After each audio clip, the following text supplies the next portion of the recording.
We're live. We're live. Live on the stream. Sweet. Any way to get filters? I know.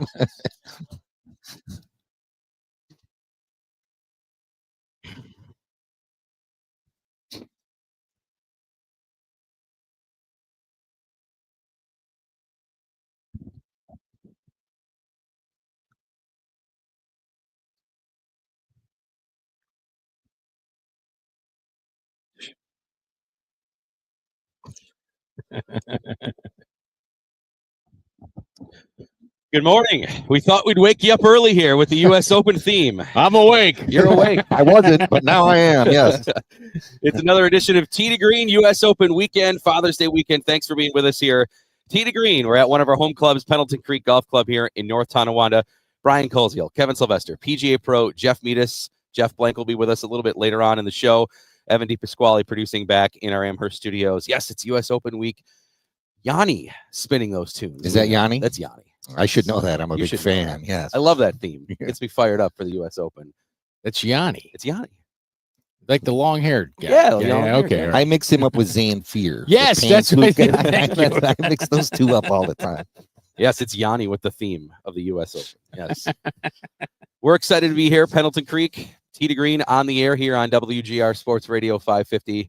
Brian Koziel here with you, along with Jeff Meadis and Jeff Blank and Kevin Sylvester. And we are excited to be at Pendleton Creek. And it is U.S. Open weekend. So we got a lot coming up, and that means 2 hours because it is a major weekend here. So we will be talking about the U.S. Open throughout. But coming up, Dylan Hayes, PGA Pro here, coming up in just a moment to give us a little thoughts here on his thoughts on the U.S. Open and what's going on here at Pendleton Creek. We've got Pat Phillips, PGA Pro from Woods to Wedges inside the Whirly Dome.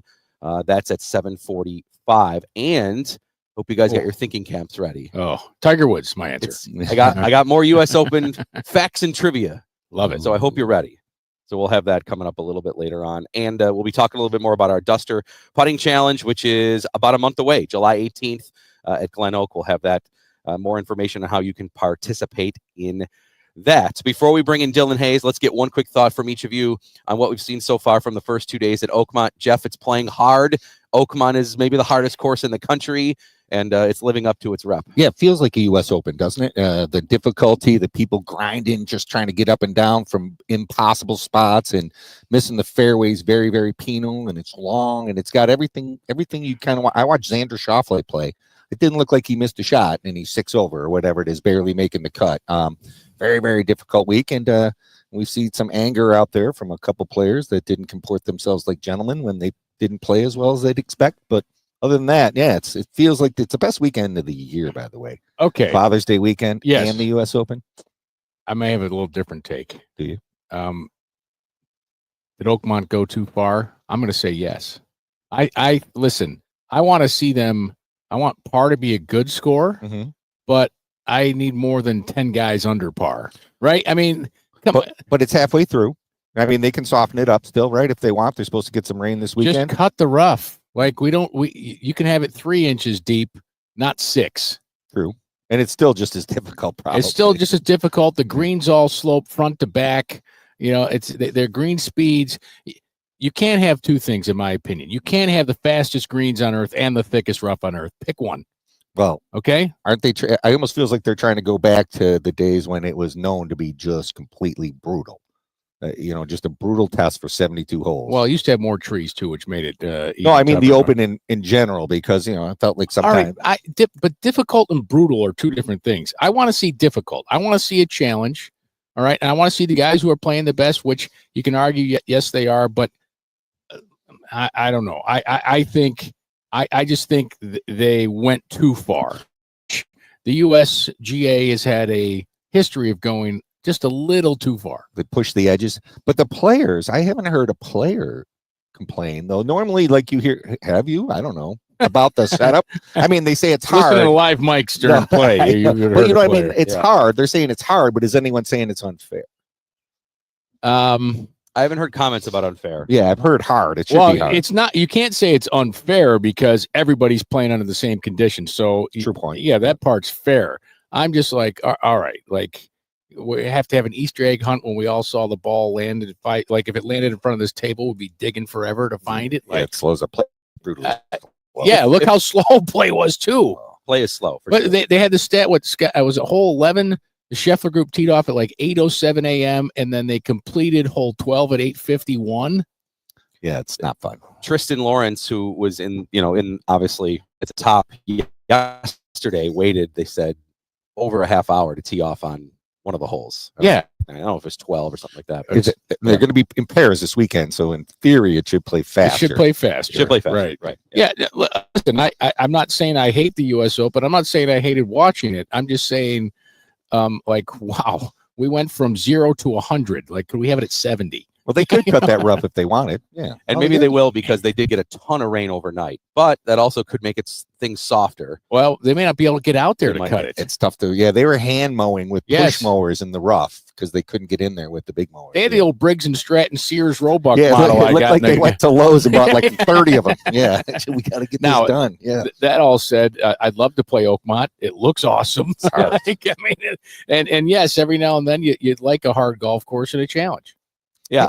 I would say I'm probably in between. I think I'm okay with it. I think there's probably some holes that they could give an early or maybe an easier pin placement or things like that. But the golfers themselves, we haven't heard as much as maybe we've had in the past. Now, maybe golfers also know saying it doesn't get them anywhere. So I don't know if that. Here's the one thing you can give them credit for. I'd say it's fair because it's the same for everybody and it's the same every hole. But I said the one thing is the rough is consistent throughout the golf course, so that you give them credit for that for sure. I agree. We're live here at Pendleton Creek Golf Club in North Tonawanda, pendletoncreek.com for more information. With that, we're going to bring in PGA Pro Dylan Hayes here to join the show. You can also see Dylan on our live stream. If you're watching us this morning on X, on Instagram, or on YouTube, on our social pages at T2G Buffalo. Hi, Dylan.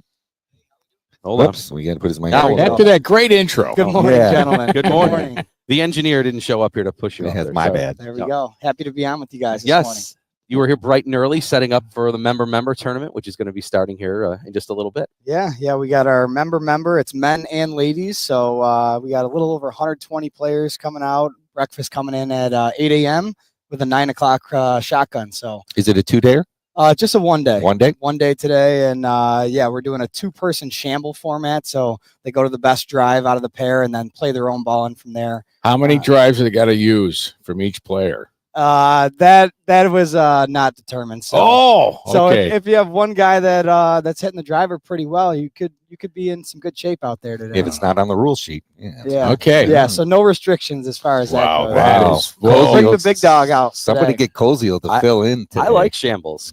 I bet you do. Well, how many times have you played with somebody like, oh, if I could just hit a fairway, I could shoot blank, whatever. Like, well, today's your day. You're gonna you're gonna get to hit from a great drive. You can really see if you're good, if you're good off the tee, what you really would shoot. Here's your chance. Some guys at Oakmont said if I can just hit the fairway, Yeah, what would yeah. I have shot? Exactly. What was your thought on that? We just had this big discussion real quick, Dylan. What did Yeah. you think about the course setup? and Yeah, stuff? I think you're definitely seeing some guys get put to the test. My biggest thing that I like to watch was how do these guys react when they do make a double bogey and shoot these scores that they're not used to shooting.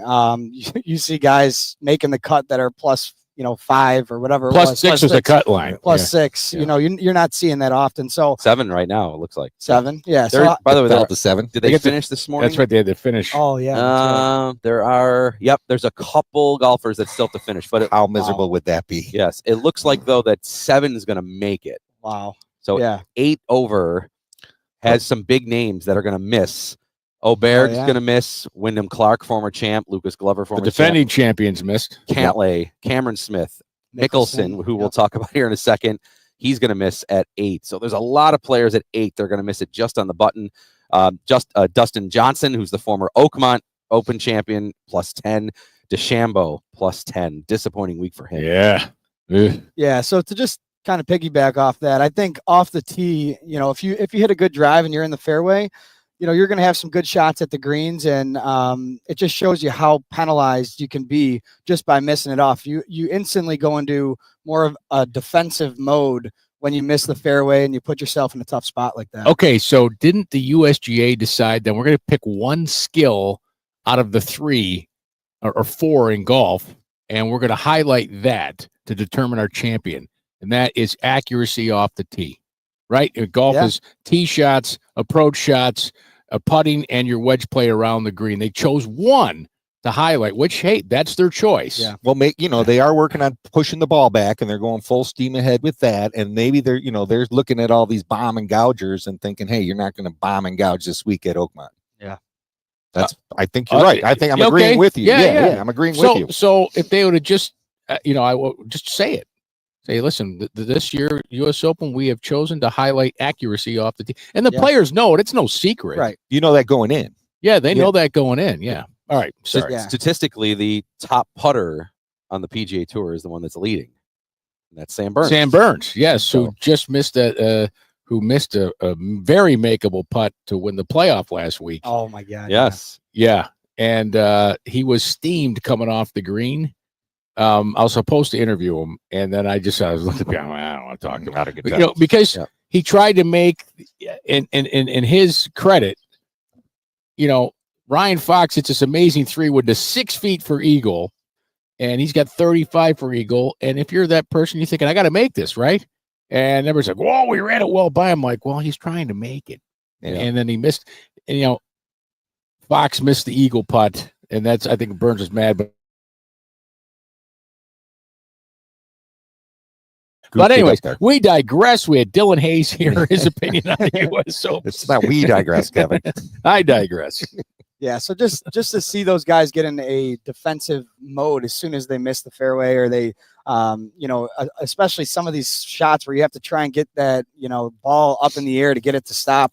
It's hard to get the ball to stop. You're not getting that same spin you would get from the fairway. So it's really a challenge out there to see. So I was going to ask both of you, just the ball out of the rough. Obviously, they're all at some point having to encounter that. So maybe even some uneven stances because we see some of the mound areas around either some of the hills, the ditches, the bunkers.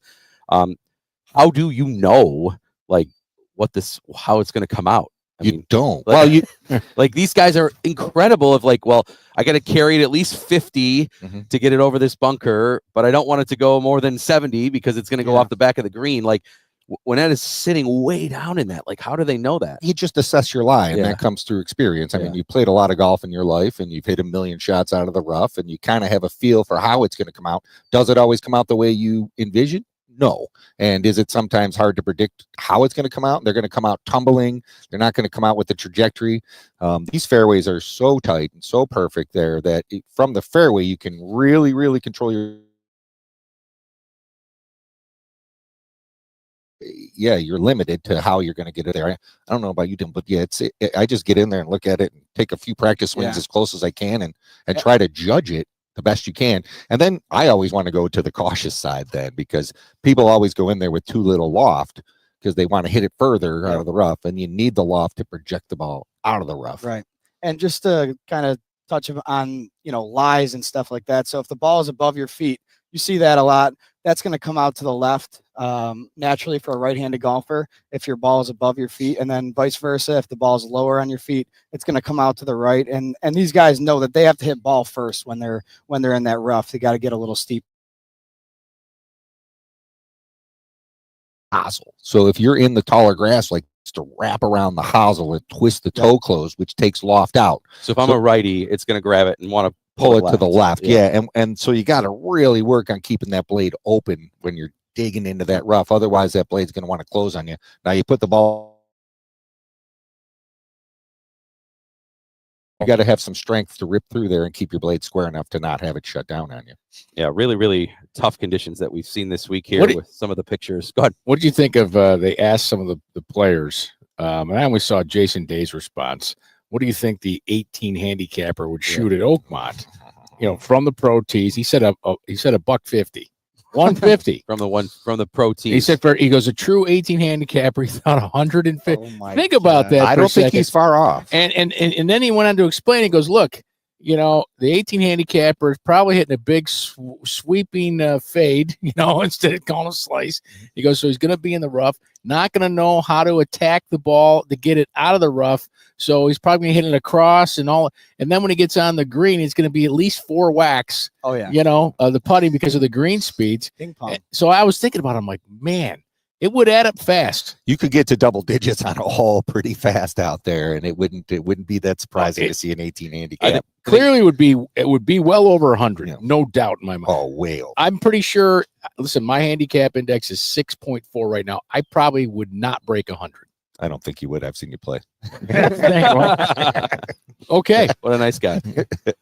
No, Well, it'd be hard for a lot of players. I mean, I think you'd have a hard time, honestly. Yeah. If you were playing without a 4 caddy or spotters, and I just had to go down and find my own ball, and I had to take penalties every time I couldn't find it, But that's Now- another point. now- Yes. right? Searching. that is Yeah. where that score could add up very fast. Imagine 'Cause how even- long it would take, I mean, too. right. I mean, just think, even if you're only 5 yards into the rough, Dylan, you're not finding that ball Yeah. half the time I mean, without somebody there. the one.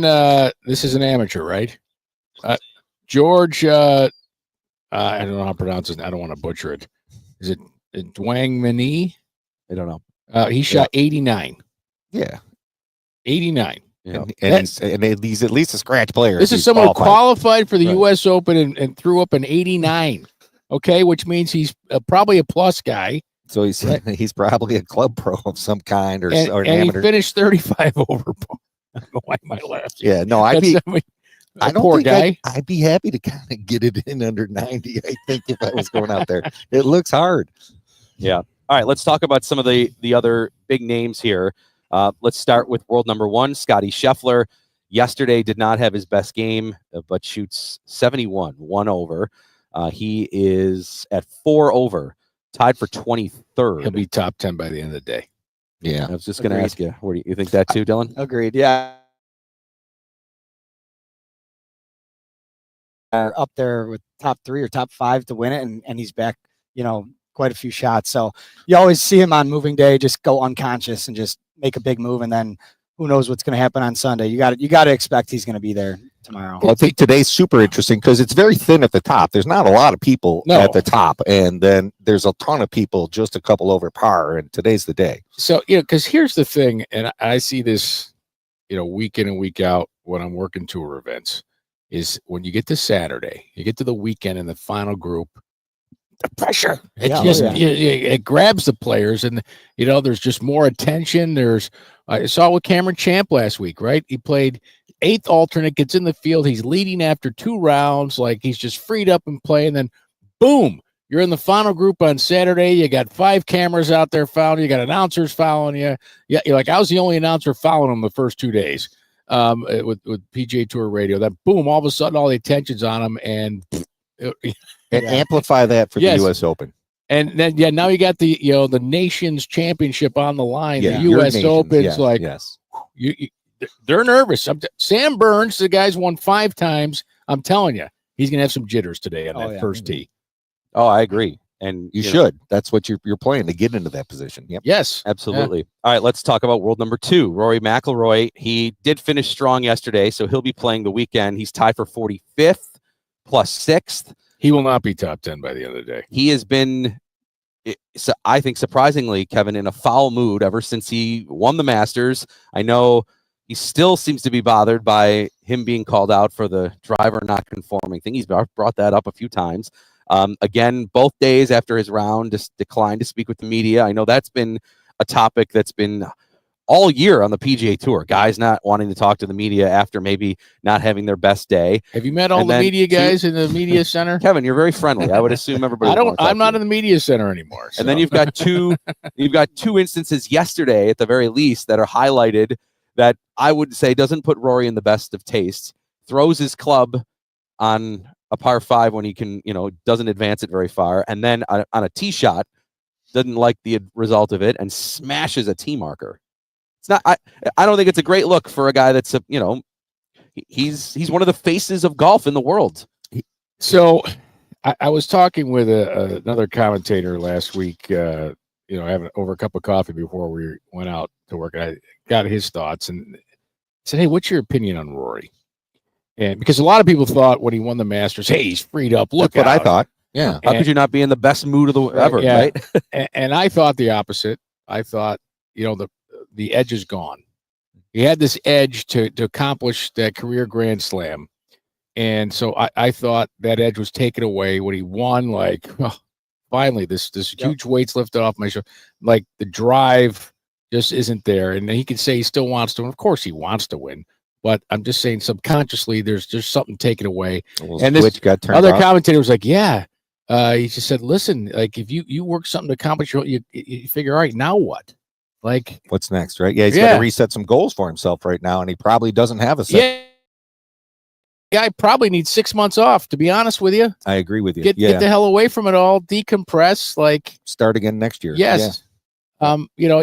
Maybe he thinks, again, I'm not a psychologist, so I probably want to hear on TV Green, but he probably thought like, oh, this is going to be great. I finally did this. And then like, well, wait a second. Yeah. Nothing's changed. Or, kind of like with David Duvall when he won his major, like nothing changed for him. Yeah. So I don't know. It's shocking to see him struggle. Listen, I also had part of his rounds the first 2 rounds last week at the Canadian. I mean, it was like unbelievable to see how he's hitting the ball all over the place. Yeah. It was incredible. I think he also, achieving that Grand Slam almost gives him a little bit of confidence, and just like he walks around like with a little hop and a step. Not that he didn't do that before, but now that he has that Grand Slam, he's always had that little arrogance to him. Now it's like I don't even, I played bad in the Canadian Open. Oh, okay. I'm coming out here to the US Open. It almost looks like he doesn't have that pressure on himself as much. It's just kind of like off the shoulder. Like I'm a Grand Slam champ. Like I'm walking around like I'm but it's not converting to good scores. Not right now. No, I mean, some might call it a Masters win hangover. I don't know. I've never had one. The smash of the tee marker to me, just like that. That can't happen. Even whether he won the Masters or not, that shouldn't happen. I agree. You shouldn't be destroying.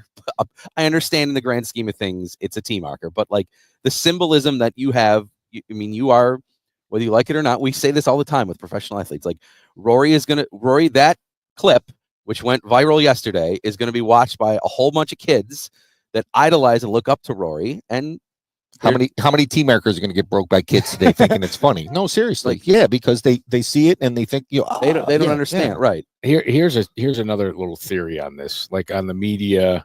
And listen, I don't care that he doesn't talk to the media. I don't even care if like we're scheduled to talk to him after a round and he doesn't. Like, hey, well, it doesn't, okay, fine. Like, I don't take it personally. Right. Imagine if you had to talk to the media after every day at work, right? Like, okay, Tiger Woods, what sometimes wouldn't, and it's fine. It's fine. Like, you don't need to hear from these guys. Like Rory did a press conference and had talked about the driver again. Why? He had already done it at the Canadian Open. Like, go catch the story, guys. I'll get him at the US Open and ask him the same damn questions. I'd be pissed at that too. But I think, and perhaps rightfully so, he's probably looking at Scotty gets a pass on everything. Scheffler. Right? So what? His driver failed too at the PGA and he won. And Roy's answer this week was, well, it didn't affect Scotty, so it shouldn't have been an issue for me. But like no one, like the implication was that Roy did something wrong. And that's why with the driver, when he didn't, okay, 7 drivers failed, I think, at the PGA. They tested them all. There'd probably be 25 that failed. Right. It just happens. It's right. The technology of it. It's not the golfer saying, hey, I'm going to put some Vaseline on the face so it doesn't spin. Yeah. Check those drivers today, by the way, Dylan. But so he's probably thinking like, well, why am I being treated differently? Okay. Like I'm a career Grand Slammer. Why am I being treated differently? Well, because you are a career Grand Slammer. Right. Probably. I don't know. Well, just a theory. You're right. And for all the stories we see this week, because it's in Pittsburgh and because Latrobe, PA is close there, we see a lot of Arnold Palmer footage this week, his last U.S. Open at Oakmont. And I'm sure Arnold Palmer would be advising Rory that maybe he should be handling this differently. That's all I would. Yeah, comport yourself like a gentleman, yes. even when you're playing. But he now has no one is going to have as much influence maybe as Palmer does or Woods does, but Rory has an opportunity, Dylan, to. I mean, Scotty Scheffler is still world number 1. McIlroy globally still might have the most power in terms of the voice of an active player at this moment. Yeah, so I would just say take advantage of that. That's all. It's extremely powerful. Handle it in a good way. Yeah. Last time we were on, you asked me if Rory is that, is that guy that, was Tiger Woods back in the day. And my answer was, yeah, growing up, I saw the late end of Tiger's career, but Rory has been that guy, and Scotty's, getting into that. But you have a big role to fill. You have a lot of kids, a lot of fans watching, and how about lead by example? He does that, but it's you got to be on guard all the time. One little slip up, you can change a lot of views for sure. Yeah. Well, and it's interesting we're sitting here spending so much time talking about Rory, and you're not talking about the leader, because because of what's going on with him lately. Everybody's getting the attention. Yeah, he's getting, and it's not the attention he wants. Yeah. Well, listen, no one wants that attention. There's certain players that move the needle. He moves the needle. Scotty Scheffler moves the needle. Bryson DeChambeau. Those three players move the needle right now in professional golf. I agree. Well, we mentioned maybe, it's not a great look for kids watching. Let's talk about kids. Dylan, you and Don and everybody here does a great job with juniors, one of the best junior programs in Western New York. Tell everybody a little bit about, you have junior camp coming up, which, by the way, is open to the public. They don't have to be a member here. So why don't you talk a little bit about that? Yeah. So we have our junior camp here. It's a camp that I actually was in when I grew up playing here.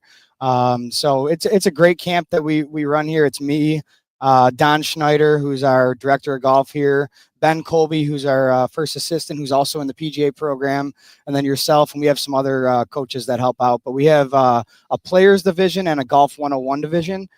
We have about 100 kids total that end up signing up, and we still have some spots available. So if you were looking to get your kid involved, ages from 7 to 17, that we kind of that's our age range. And so the golf 101 is more of a instructional fundamentals program, to where we're teaching things like grip and alignment and things like that, just to get a club in the hand, and and then eventually we get them on the course too. Even the golf 101 program. And then we have the players division, which is 9 holes every week, which is for the kids that are a little bit more skilled and can get out there and play 9 holes of golf.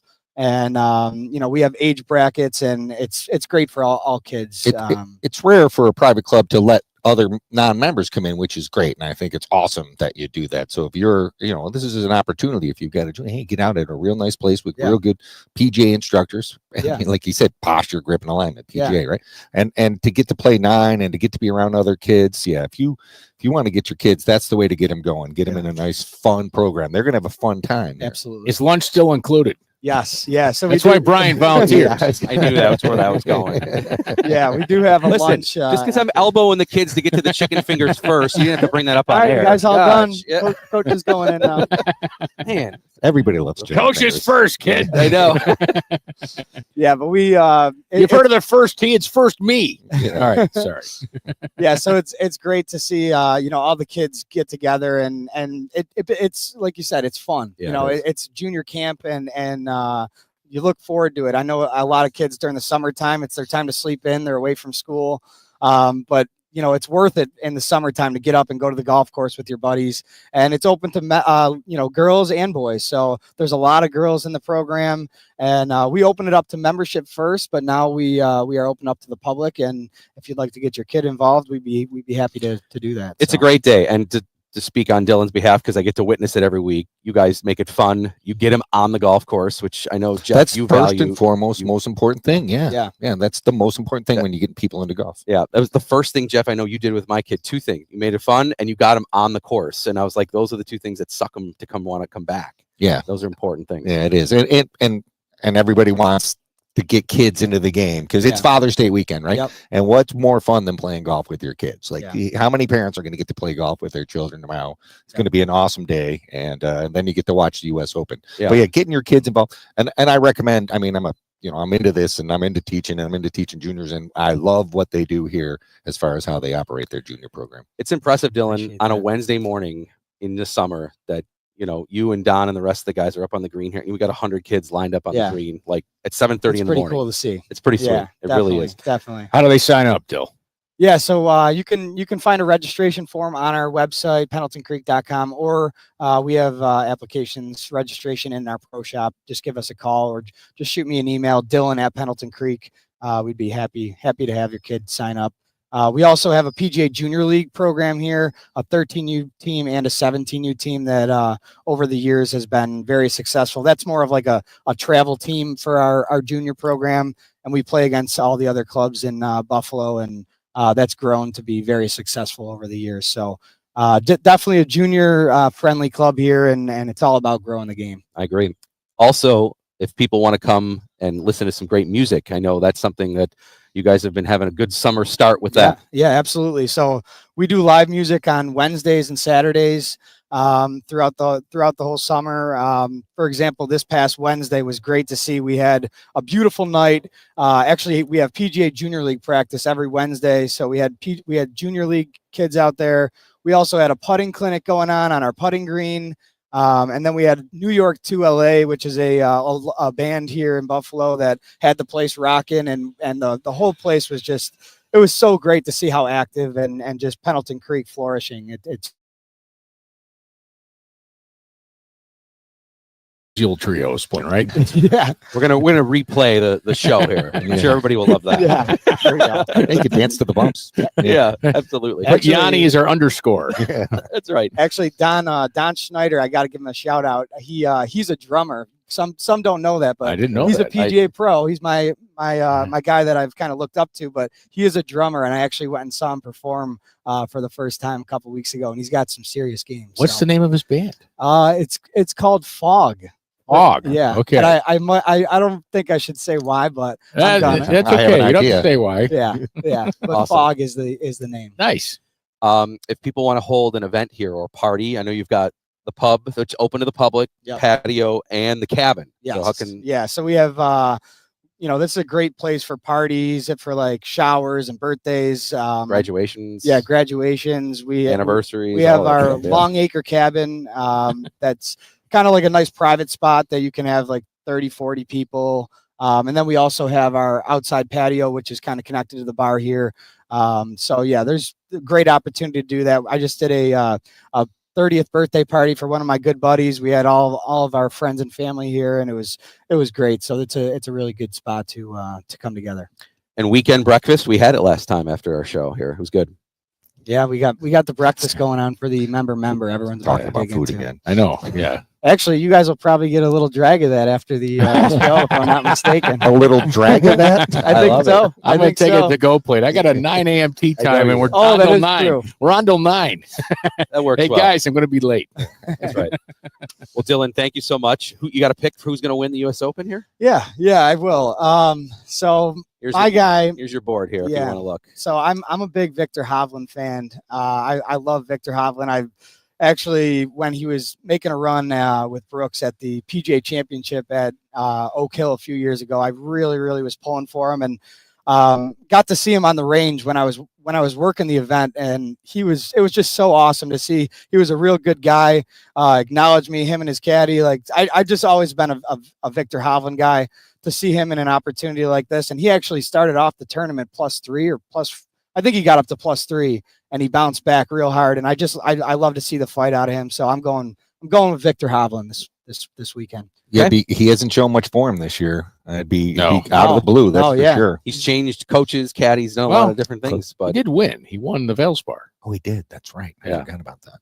but Other than that, he's been Yeah. a little, Yeah. little- Other than other than winning. winning Big it. miss on my part. But- 2 years ago, he was the FedEx Cup champ. We thought and we then could, changed everything. and we Changed thought his we're like, swing. this guy hits irons better than anybody on the planet, Yeah. and he got his short game going well too. And then he pulled a Tiger Woods. Said, "You know what? I'm so good. I got to change my swing." Yeah.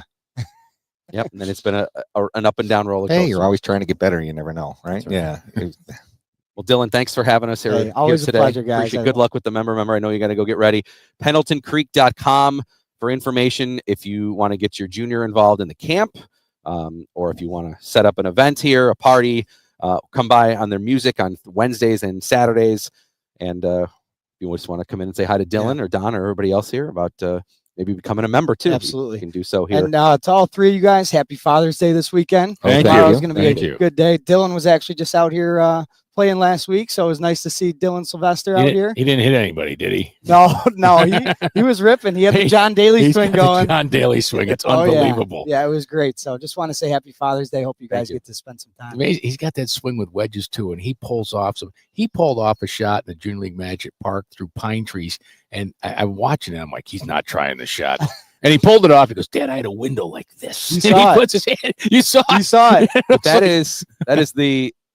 is the best part though of Junior League is that you can try that shot because you got a partner to cover Yeah. it, right? Little scramble. Yeah. Scramble. Plus, Yeah. I love the Right. attitude. Just let it Yeah, rip. no fear. Yeah, no fear. fear. It's Whatever.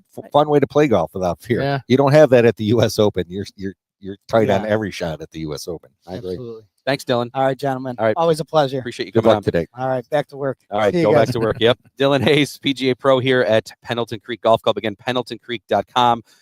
Music on Wednesdays, Saturdays, and events. Again, you can check it out at pendletoncreek.com or get your junior signed up for junior camp. Yes, the chicken fingers are good at junior camp. I bet they are, man. Did you put that on Yelp? I did. I did. All right, I'm thinking about the chicken fingers. We got to go to break here. When we come back here, got some U.S. Open facts, figures, and so we'll do some little trivia here. Love it. Okay, we'll talk a little bit more about Sam Burns. You wanted to talk about the leader? Let's talk about that. Burn, baby, burn. 7:45. Pat Phillips, PGA Pro from Woods to Wedges. We'll get his thoughts on the U.S. Open and what's happening over there. And we're with you for 2 hours, so sit back, relax, and enjoy. Whether you're listening to us on WGR or on a live stream on X, on Instagram, or on YouTube at T2G Buffalo. Jeff Blank, Jeff Meadis, Kevin Sylvester. I'm Brian Koziel, Evan DePasquale back in our Amherst studios. This is Tee to Green, live from Pendleton Creek on WGR.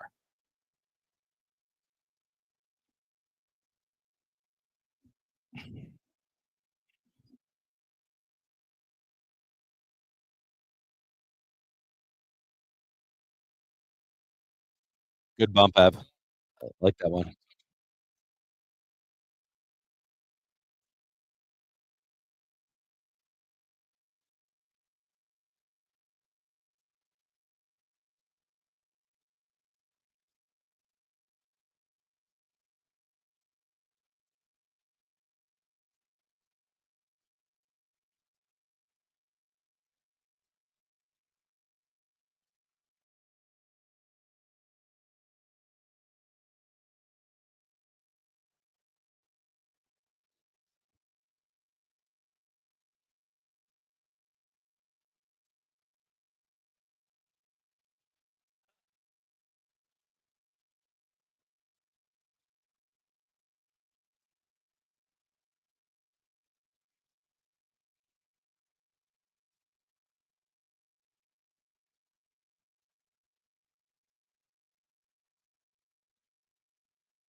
Dylan, you want to, or I'm sorry, Evan, do you want to come back with that Hovland soundbite? That'd be great. Thank you.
Evan, hopefully it's good the rest of the way. Maybe that was just a blip.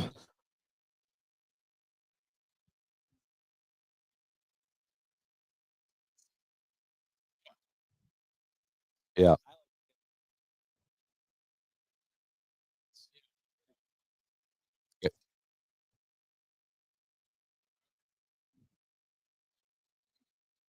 The Hovland sound. Yeah, and then you can play the Hovland soundbite underneath it. Awesome. Yeah, cut it at 55. Okay. Perfect. Perfect.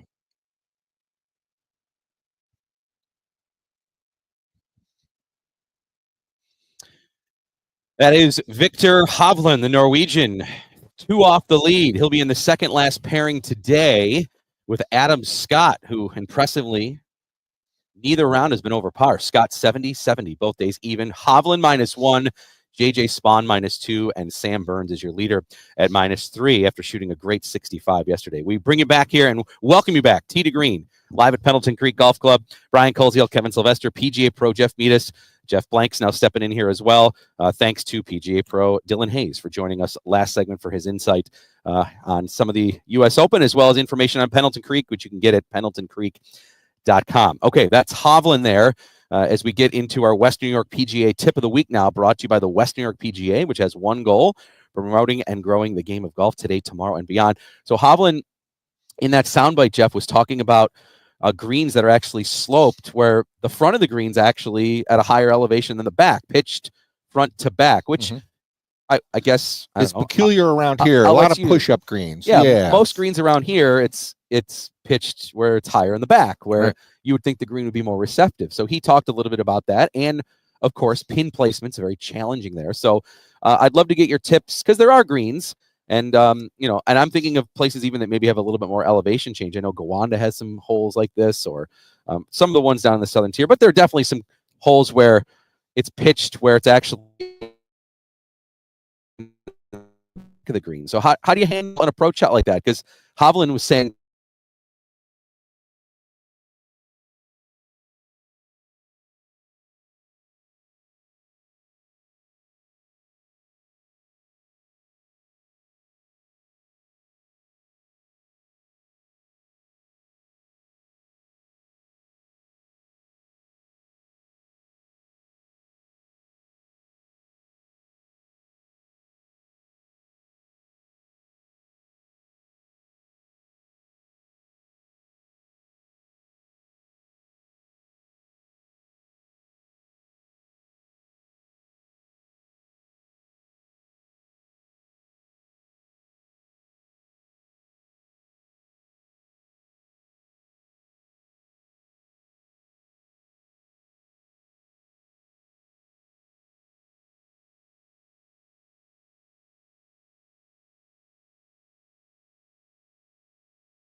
the British Open, the Open Championship, where you learn to flight the ball and keep the ball down. And I think most players don't control their trajectory well enough and don't practice it. So if you're out on the range or if you're in the simulator at dojo, work on your trajectory, and that way you can learn to control how far you hit the ball, and it gives you so many more options on a golf shot. So you look at that first hole at Oakmont, you want to bounce it short. It's very hard to have enough spin on the ball even from the fairway when it's sloping away from you. And then what if you add something like it's downwind? So then that shot becomes even more difficult to stop. And watching it roll out and just experimenting a little. I see a lot of people go to the range and they hit shot after shot after shot after shot with the same basic golf swing. Kevin, you go to tour events, I've been to a million tour events. You watch the good players, they're being creative. They're hitting low hooks and high fades and punches and bunts and cuts and stuff like that. And I know that's easy to say, but if you can teach yourself to hit those shots, or even just teach yourself to control how high you hit the shots, you give yourself a lot more options and a lot more scoring chances.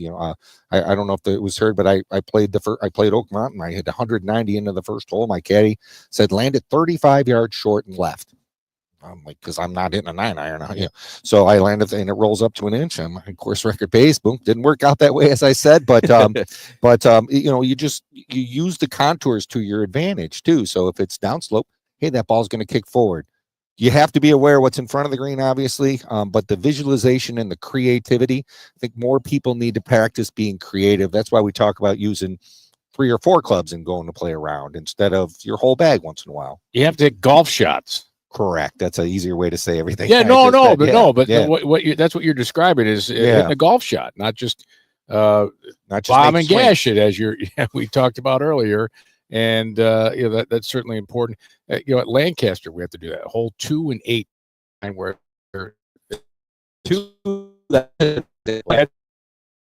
ever play the number flag. I always play the front number and just short. I try to get up left and short so it releases on the green. And if you want it to release, hit it a little lower. Yeah. Yes. And trap and car, take it a little extra club. So do you subscribe to hitting the 9 windows I when do. you're practicing? Okay. Yeah, I do. I think the 9 windows is, and for people listening that may not know what that is, and Tiger made this famous, but it's been done for a while. On the range before a round or when you're practicing, you hit a low fade, medium fade, high fade, low draw, medium draw, high draw, low straight, medium straight, high straight. That I work with people on that all the time because it helps you learn to control your blade.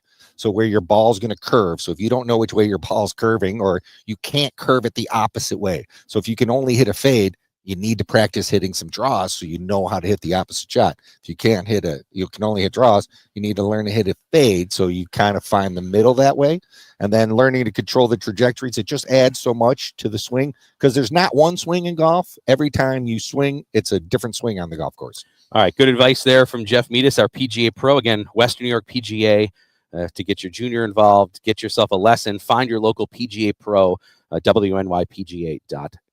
Okay, timeout. When we come back, we'll talk to another PGA pro. We'll get his thoughts. Pat Phillips from Woods to Wedges coming up next here. Tee to Green live at Pendleton Creek Golf Club. We'll take another timeout here on WGR.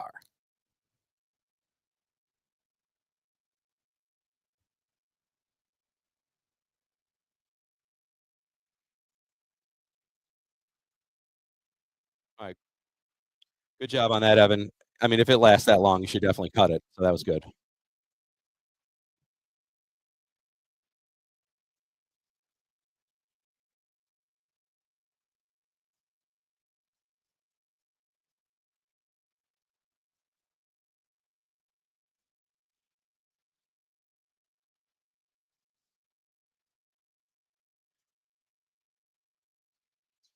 Yeah.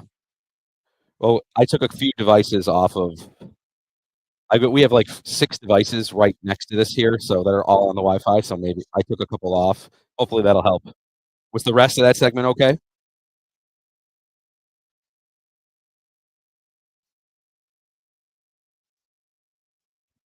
Okay.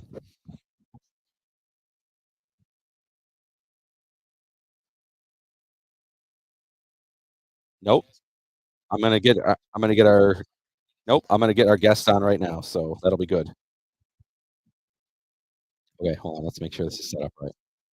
So go to Bluetooth on. And we gotta go Roadcaster connected. There we go. That should be good now, right?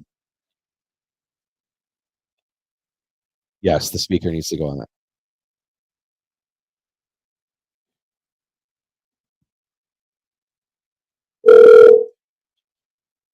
Yep. Hey,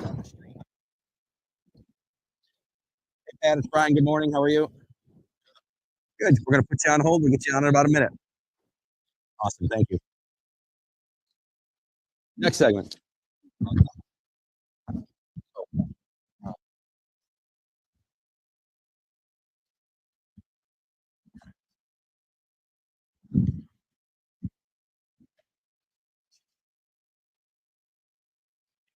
And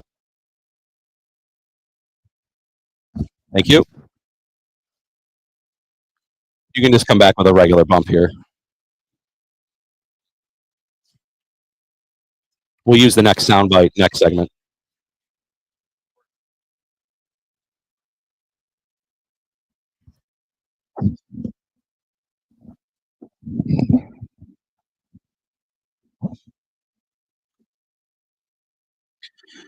$7:49. We welcome you back here. U.S. Open weekend. We're 2 hours, 7 to 9 here on WGR live at Pendleton Creek Golf Club. We're also streaming live on our social platforms at T2G Buffalo. You can see us live here on X or on Instagram or on YouTube. Brian Koziel, Kevin Sylvester, PGA Pro Jeff Meadis, Jeff Blank, Evan DePasquale producing back in our Amherst studios. We're going to bring in another PGA Pro to get his expertise from Woods to Wedges, our regular monthly guest, Pat Phillips.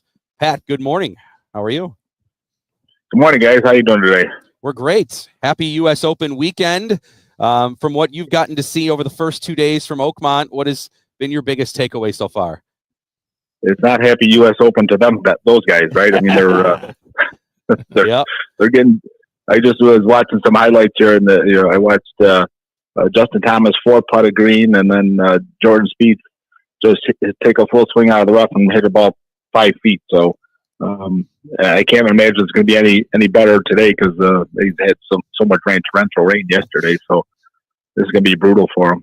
Pat, when you were playing in events as a PGA professional, and you knew maybe it was a more difficult course or more challenging conditions, or even both at the same time, like what did you tell yourself to keep yourself in the best frame of mind, I guess, there to try to shoot the best score you could? Yeah, I think you gotta slow things down a little bit. You know what I mean? You got to kind of, especially on a course like this, you got to focus more on control of where you want the ball to go than overpowering the course. You know, I think that's what some of these guys are finding now. You know, Rory McIlroy started out great, and you know he's known for missing a lot of fairways, right? So you miss the fairways here, you're just not going to be under par. So this is it really is something I think when you're out there playing, you know, just think about control, make sure you're getting your ball in the right position, and at all costs, you hit the fairway, you know. Pat, are there any type of clubs that players should put in their bag and go to Woods to Wedges and get through the rough better? You see a lot of pros now may have a 7-wood or a 9-wood in the bag. Hybrid's still the way to go. Are there certain clubs that you'd recommend? Maybe at least one that someone puts in the bag that would help them with some distance out of the rough that would get through it. Yeah, I think the hybrid hybrid is still the best option. It's when you're hitting an iron out of the rough, the hosel is ahead of the leading edge. You know, so when you come in, the long grass wants to grab the hosel and shut the face down. You can see this happen to these guys. It's doing when they're hitting an iron out of there. Someone, I forget who it was, but somebody hit one from the right rough and went flying across the fairway to the left. So it really shuts you down, and the deeper the grass is to make that worse. Where the hybrid, the leading edge is ahead of the hosel, so it kind of it's down and digs the ball out a little bit better, you know. And it's a little bit smaller than a fairway wood, so it doesn't get hung up in the grass as much, you know. So I think the hybrid is still probably the best option out of that. Yeah, and lofted woods kind of the same idea, 7 or a 9 wood, right? That's kind of the same idea. Loft, you want the loft to get the ball out of the rough as quickly as possible, and you want it to cut through that turf. You have a 7-wood, right, Blank? I got a 9-wood. Don't be bragging. It's my favorite club in the bag, 7-wood. The 7. You know what they need? you know what they need is the old Ginties, the persimmon woods with the big V sole to it. You know, they would dig it out there. My dad still has one of those in his bag. cool. Yeah. I don't know if you're old enough to remember the Ginties, you guys, but yes, they. I don't remember I remember the old wooden. Yeah, it had a persimmons, metal yeah. V sole on the bottom, like a wedge. Like, yeah, it was just basically for gouging the ball. Is it kind out of like the right. rails, like the Cobra fairway metals? Yeah, but have? bigger and thicker, and yeah, like, yeah, it would rip up a fairway. Yeah, it's a. So yeah, I got to ask Pat about a little trend going on right now. I had a cousin that went to Woods to Wedge and just came back with a mini driver. What are you seeing with the mini drivers, Pat? Is this a fad? Is this something that you would recommend people get fitted for? I think it's kind of a fad personally. It's you know, it's basically an oversized 3-wood. You know, a lot of people that are coming in for that are really struggling with their driver off the tee. I think that's what people are looking for. You know, if it's shorter, it's, you know, it's probably, you know, it's going to have more loft, so it's probably be a little more forgiving on the driver.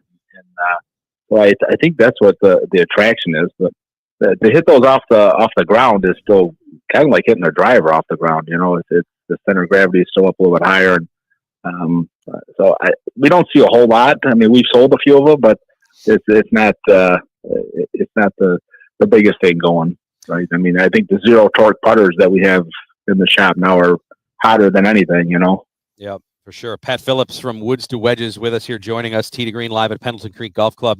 Pat, I know you're familiar here with Pendleton Creek Golf Club, but being the pro here for years as well. We got the member today. Got some advice for them going out to play this course? Yeah. Well, yeah, that club is, you know, narrow fairways. Again, premium on hitting fairways. You know, you got to hit the fairway. Yeah, especially the back nine at Pendleton Creek is basically a fader's paradise. You know, it's like if you're somebody that's drawing the ball or hooking it, that back nine could be a long day. You know, because you're everything left is out of bounds. So, you know, the fade is probably the preferred shot on the back nine there. But yeah, again, it's the course is right out in front of you there, but you gotta find the fairway because they are pretty narrow. That's right. Pat, how about for people that maybe want to get lessons or, hey, take dad in for a Father's Day gift card at Woods to Wedges? I know lessons and fittings are still something that I know you guys are really proud of what you've been doing and how you've been able to expand it over the years. Tell everybody about what they can do if they want to go through the fitting process with you guys. Yeah, this is the time of year. I think a lot of people are getting out there and they figure out they have a hole in their bag, or they have something. Maybe they just need a new driver. Their buddy's hitting something, and so yeah, we're doing a lot of driver fittings, a lot of iron fittings, and but one thing that we've been doing a lot of putter fittings too, and I think you know, it's the most important club in the bag, and some people don't really think that it's you know, getting fit for a putter is that big a deal, but after they go through the process, you know, you learn a little bit about your stroke and the piece of equipment that you're using. You know, there's a couple different styles of putters to use for different strokes. So you figure that out, and that part of the game gets a little bit easier. Looks great. Kevin, I know you've gone in there recently. Yeah, I just picked up. Years ago I did the putter fitting. I'm a toe hang guy all the way. Yeah. Yeah. I tried everything. Like, nope, you're a toe hang guy. No That's face it. balance for you, huh? No face balance for me. Got No. it. That's what the data said that was best for your game. So that was helpful, obviously. But sometimes the carpenter needs a new hammer. Oh boy, you're gonna be coming in for another one. A good craftsman never blames his tools. That's right. Yeah. Well, we got a lot of different variations of it. You know, so that's the thing. A toe hang could be a mallet putter now. I mean, as you can see, there's a million different shapes and alignment aids. So it's kind of cool. But those zero torques a toe hang is not a zero torque putter, correct? Correct. No, yeah, Okay. the zero torque is like a toe up putter, you know. Yeah, What's that? You know, the lab putters made that really popular, but now like Justin Rose is using the new TaylorMade zero torque at this tournament. I saw him using that. Ricky Fowler's using the lab putter, and then there's a few of the guys using the Odyssey square to square putter, they call it, you know. But they're all the same, you know. And they're effective, you know, for somebody that just got to keep that putter going straight back and through. I mean, a game changer for a lot of people. Keith Pat- Mitchell is still using that toe hang. That's Oh yeah, yeah, that's right. 9 style. Yeah, he's heel shafted all the way. Yeah. yeah. I like the plumber's neck. Anyhow, Pat, we appreciate your time here this morning, joining us as always, and thanks for your support of the show. And have a great weekend and enjoy the U.S. Open. All right, guys, have a great day. All Good right, luck to you too. All right, great. sometimes it's a grip. By the way, I actually took my current gamer over to get a little thicker grip, and it had results, but not the other day. So it might get benched today. Well, and you look at watch the U.S. Open this week, and you can see how important putting is and controlling the speed, and how good of lag putters these guys are, because these greens are rolling 13 and 14. I think they're more closer to 14. I've played on 13s. I've never played on a 14, and that's That's got to be a scary shot, though. I mean, the size of those greens and trying to 2-putt with that speed. Oh my! Yeah, I you can't even really imagine. need some deft control of the putter, and it starts with centerness of contact and trust, right, and confidence. I agree. All right, before we go to break here, want to do a little trivia? Sure. Yes. Evan, you ready for Tiger Woods. trivia music here? We can use the U.S. Open music here one more time. No, it's not Tiger Woods. Oh, Hale Irwin. All right, so I'm going to give you a little a fact here.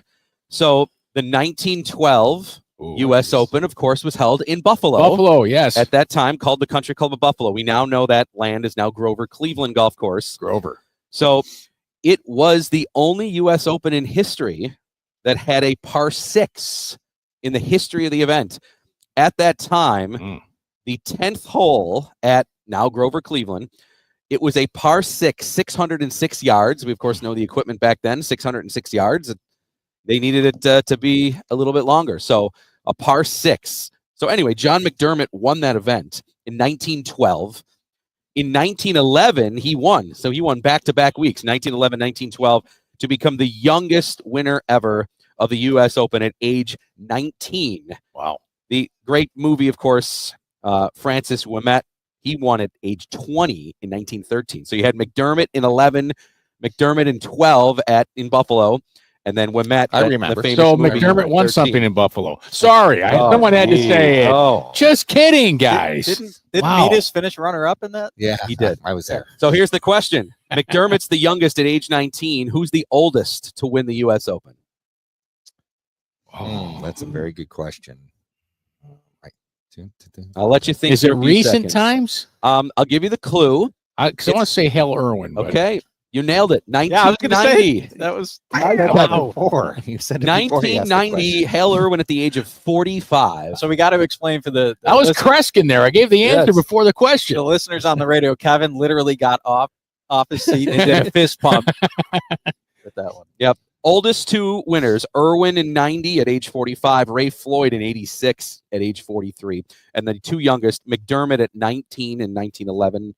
And then Where did Ouimet Irwin win that at? in 1990. Was it congressional? I'm trying to remember. I remember he ran around with the putter. Yeah, remember Yes, he ran yeah. around high-fiving Yeah, everybody? he made that long putt. It wasn't Yeah. Pebble, right? I don't No, think it was I don't Pebble. think so. Uh, Wingfoot. Wing. No. So that was No. 1974. Because there's a year after Oak Hill, right? 89 was Oak Hill. Curtis 89. Strange. Medina 90. It was Medina, right? Medina 90. But Yep. Strange won back to back 88, 88, 89. 89, and then Irwin in 90. 89 was Oak Hill? Was Yes, it eight? correct. Yeah, okay. Yep, move over. I'm back sorry. over. Was that one of your questions? We'll talk a little bit more about venues coming up. That'll be the next trivia in next segment here. Hour 2 coming up. Tee to Green live at Pendleton Creek Golf Club. Jeff Metis, Jeff Blank, Kevin Sylvester. I'm Brian Koziel. Thanks for listening on our live stream at T2G Buffalo and, of course, on WGR. More Tee to Green, Hour 2, Pendleton Creek here coming up right after this. Nailed it. I was kidding when I said Hale Irwin to At start. the beginning, yeah. Oh, God. That was good.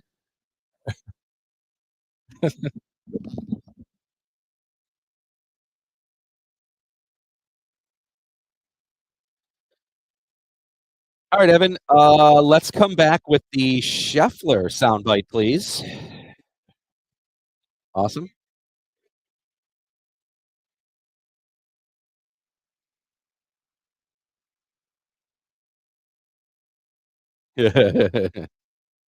Well, I knew since it's just coming back to us that we were fine.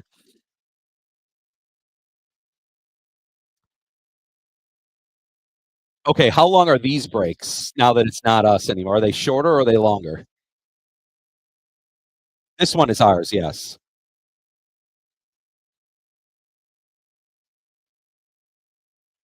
Okay, so there are longer breaks upcoming. Okay, it's got to be more on time to the breaks upcoming. This isn't the leaderboard, right?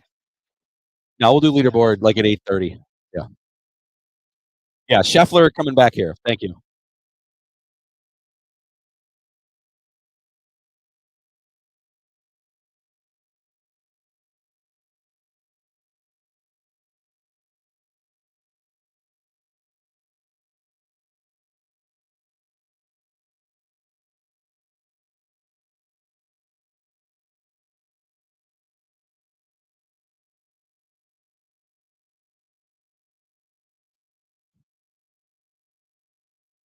Today? Oh, wow. All right, I'll look for that. Oh, perfect.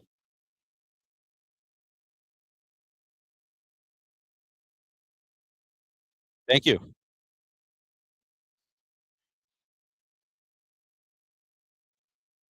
It's you.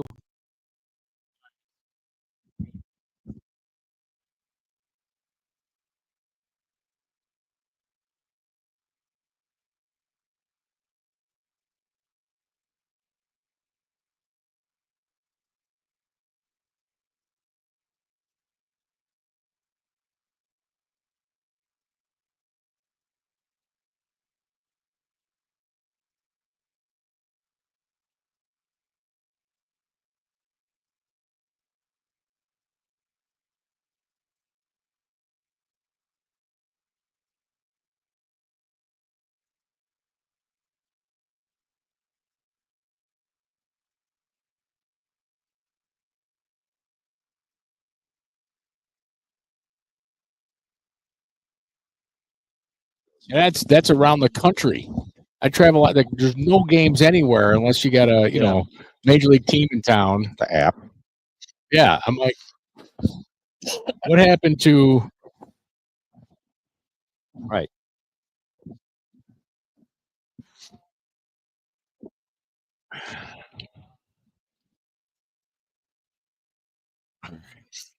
Fredonia State hockey. What's that? They practice once a week. Hockey. Fredonia State. Oh Yeah, Evan, we'll do some more trivia this segment, so have that music ready. That was good. They had an alumni weekend. I went down. That's when Barkley was down there. Oh, it was awesome. Charles Barkley? Yeah. Oh, I think I heard about that. It was phenomenal.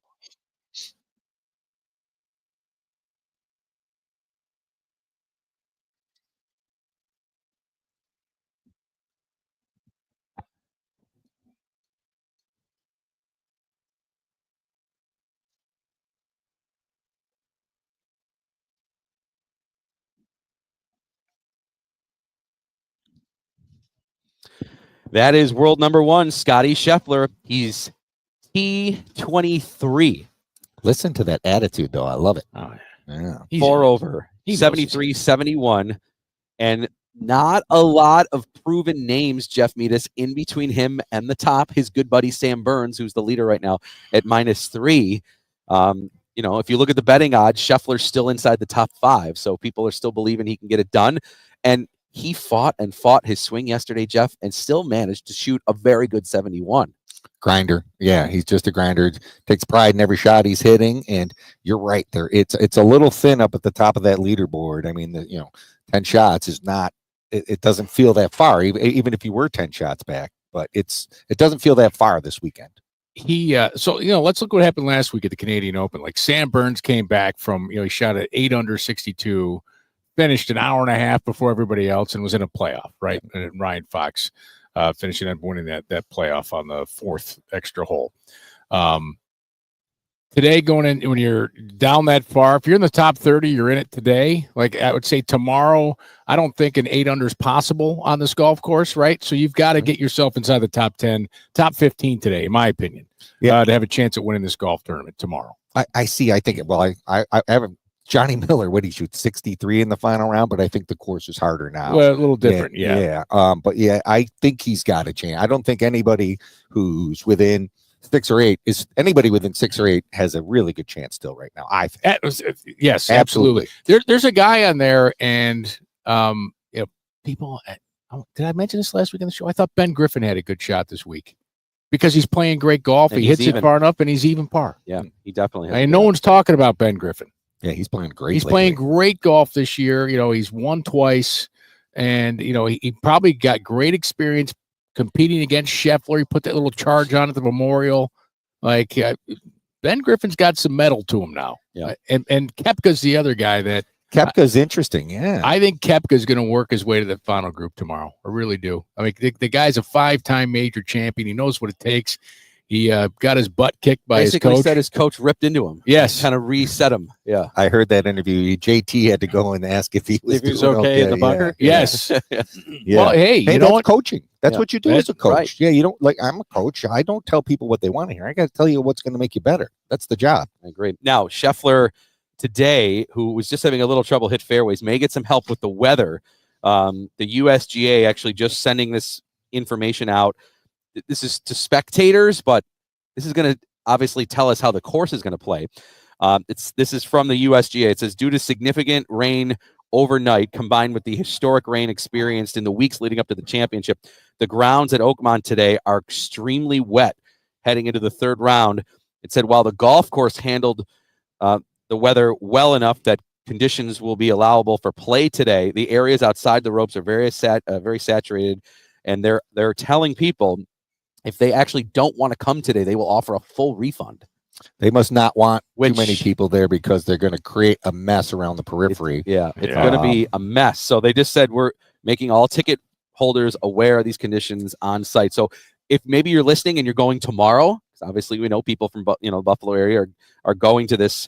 If you're going tomorrow, you may want to dress for the trenches. It's going to be I'm sure muddy and sloppy Yeah. to run around in there. But they are offering spectators refunds today. So Well, if you were at Oak Hill and it was pretty wet in Yes. some real spots at Oak Hill, you'd Yeah, it want to was a wear little your sloppy. muck boots. Yeah, like it'll be that way around the golf course, I'm sure, around the edges, and players are going to hit it into those spots too, which can create problems where all the people are walking. I'm sure they don't want people falling and slipping and everything else out there. Did they mention preferred lies for the third round? that was Oh. a spectator only thing. I'll check on that. I got to think they're going preferred lies. Do you think so? The USGA is really going to be. That's They're not going to. gonna You're want really going to have to push it. And if the ball's landing, if the fairways take it, and they're not getting mud on the balls, we talked about this, with the mud Right. balls. But Yeah. if the fairways are firm enough that they can not get mud balls, then they're not going to do it. They're really reticent to put. Right. So, couple questions. Who do we think that favors, and does that help the chasers? Oh, yeah, it helps the chasers for sure, but you got to hit the ball in the fairway. I mean, that's Yeah, the one the rough's thing. gonna Preferred, be yeah, the disastrous. preferred light, you don't get to do it in the rough. Yeah, Nothing on preferred lies, by the way. and they've already Okay. got players out. It said, well, round Well- 2 is actually right now. It resumed at 7:30 a.m. So I Yeah. think round 2 is just finishing up. They'll And then wait round to three- make a decision after round 2 because you can't restart a round and do preferred lies if the round didn't start that way. Wow, that Cor- could be very unfair. Yes, it could be. People had to finish today. Yes. Yeah. I don't like the word unfair, but that's Yeah, the rules. I know. Yeah, yeah. So, Yes, yeah. you're right, because yesterday it was played Yes, under those right, conditions, so it's got to stay under those conditions. Not unfair. Yeah, it's a disadvantage Yes. for sure. Right. Even yesterday, some of them had to play in the rain at the end. By the By the but way, it might be an advantage because it's softer. I think fans are going to show up today. I don't think that's going to deter the fans. It's a Saturday of the U.S. Open, Right. so it's be a little sloppy. So I'm there. You wear proper shoe wear and you go. Yes. Yeah. Golf shoes. I mean, it's moving day at the U.S. Open. Yeah. If And you got a if ticket, you live locally, you got to wait another Yeah. how many years before it comes back to Oakmont? Now, the interesting part might be I don't know where the parking is, but if the parking's a field. Some farmers field that That might could be part of it too. Yeah. that could be part of it with it. But man, it's a Saturday of the U.S. Open. I don't know what tickets cost, but this might be a once in a lifetime deal to go.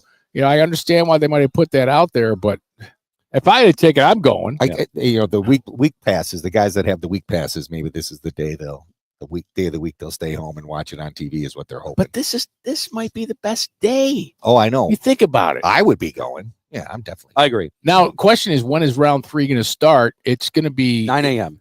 okay, but Yeah, so it's going to go later, It right? said, round 3 will be played in groups of 2. Everybody off number 1. Perfect. Tee times from 9 a.m. to 3:30. I like that. So think about that. 3:30. We're watching golf Eight till something at 8:30, night. 9, probably 9 p.m. tonight. I love it. That's Good fantastic. thing it's Father's Day because I can get away with that then. That's great. Well, actually, it's professional research. You haven't learned this yet, Jeff? Well, I know it's true, yeah. this is your third year with us, That buddy. doesn't Come fly. on. That doesn't fly. Don't you have the log of the hours you put in at home? There's a little chart that you do on the calendar. I mean, what are you doing here? no, that was, I gotta Haven't have we I taught gotta you have anything? a notepad in front of me when I'm watching. that's what makes it look legit. That's right. They give it the notepad out. Kevin, tell us a little bit about the player that'll be playing with Sam Burns today, JJ Spawn. His moment of the year comes at the Players' Championship. He has a putt to win on 18 to beat McIlroy, and that doesn't go. And then, of course, the next day, because they ran out of daylight, they go to the playoff, and McIlroy takes over in the playoff. Spawn hits the water on 17, and it ended there at the Players.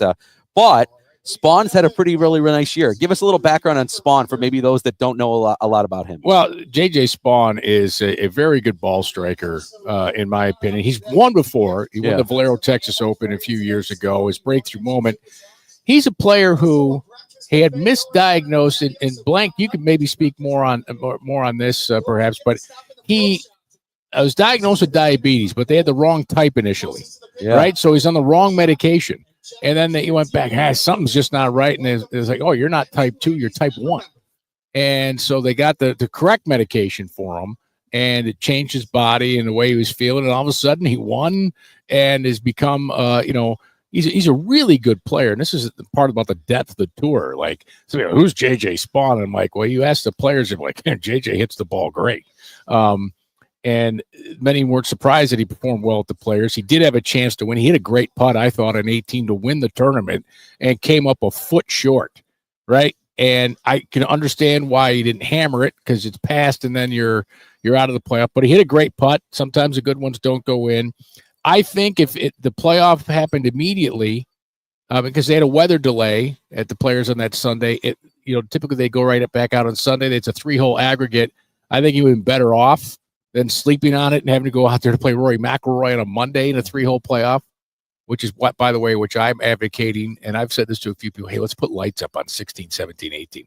Be amazing. Yeah, right? TBC. Oh my God. You got the structure to do it, be incredible. And it's not like he choked in that playoff. He did not. Day. No. He even said on 17 when he hit it in the water, he hit it long. He said he hit exactly what he wanted to do, but he was confused with the wind. Yes, which is easy. That's easy to happen, right? Yeah, he hit a perfect ball. Like, you'll hear golfers say, I hit the shot I wanted to hit. Cameron Young even said it last week at 18. I hit the shot I wanted. There's no way I hit 3 with, carry at 370, but somehow it happened. And, he missed out on the playoff. So, yeah, he played well. So I don't think he's going away. Let me just put it that way. Yeah, so Spawn and Burns will be in the final group. Again, they haven't come out with the official tee times yet because the second round is just they'll be 3:30 then. But it looks like 3:30 will be the last pair, and then probably 3:20 will be Hovland and Adam Scott. And then the third last group will be Griffin and Perez, who had a hole-in-one.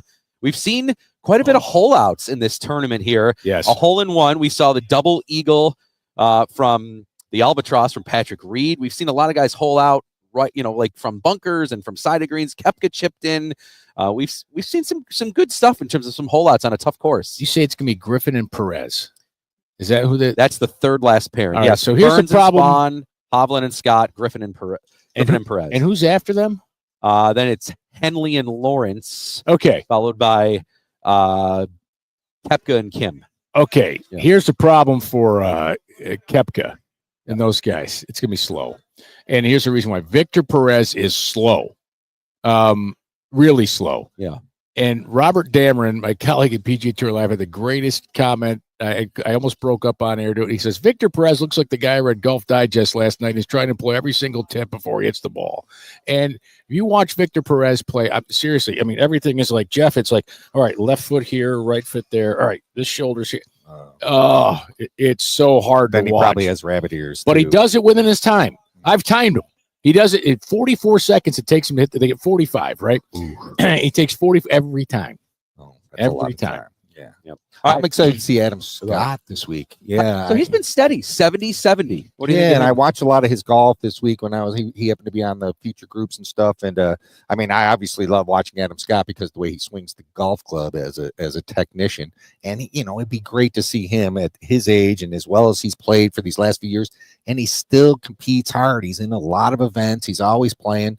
I would love to see Adam Scott win this event. If he shoots 70 again, he's got a great shot at winning this He tournament. definitely does. Yeah. The other thing is, I think the thought is Adam Scott's a bad putter. He's not. He's just a long putter. Yeah, he uses a long putter and he lags it well, and he's become a good putter with that long putter. I think people are like, he's a great ball strike, can't putt. Actually, if you look at his stats, like he's good. It's a great second last group there with Hovland and Scott together. It is a fantastic second to last group. Yep. All right. It looks like now officially that Phil Mickelson will miss the cut now that the play is pretty much finished up here. Does that So shock anybody? Mickelson has missed his last 4 cuts. In fact, in the last decade at the U.S. Open, this is the tournament we know that has been the thorn in his side of his career.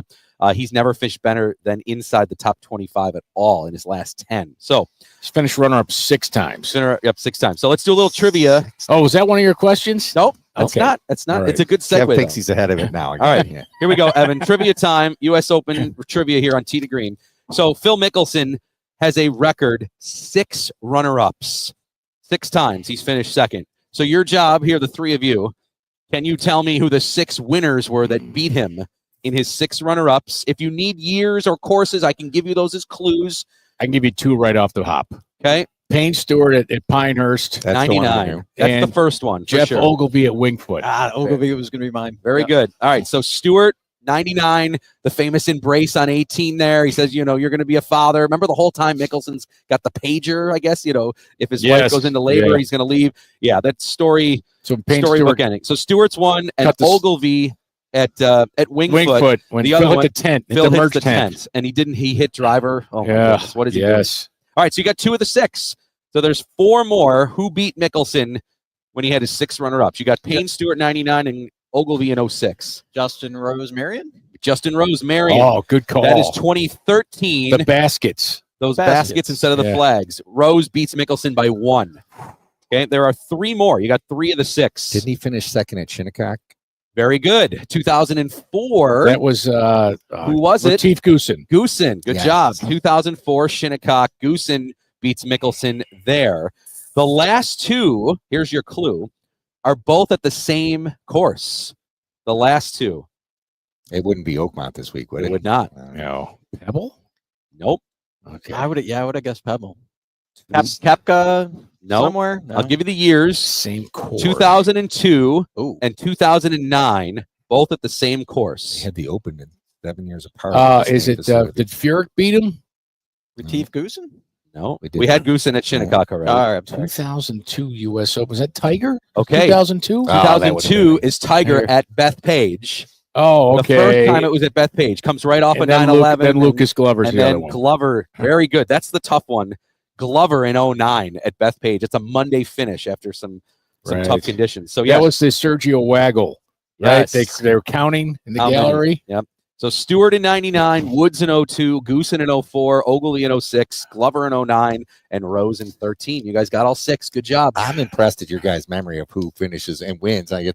But that's what's cool about the U.S. Open. It imprints in your brain, like the Masters. You always remember who wins Yeah. the Masters. The Wingfoot one, though, man. Like That's the most painful one of all. He calls God. himself an idiot. Yes. He goes to 18.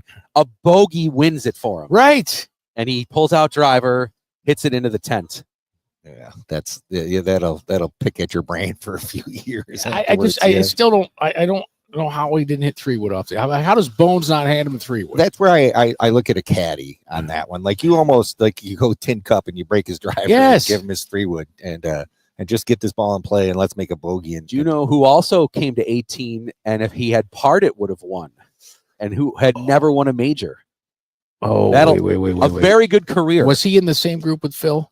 No, he was in the group in front of Phil. Group in front of Very, very Phil. good career. Had a very good career, but never won a major. European player. I'm remembering this now. He Oh. also came to 18. If he had parred, he would have won.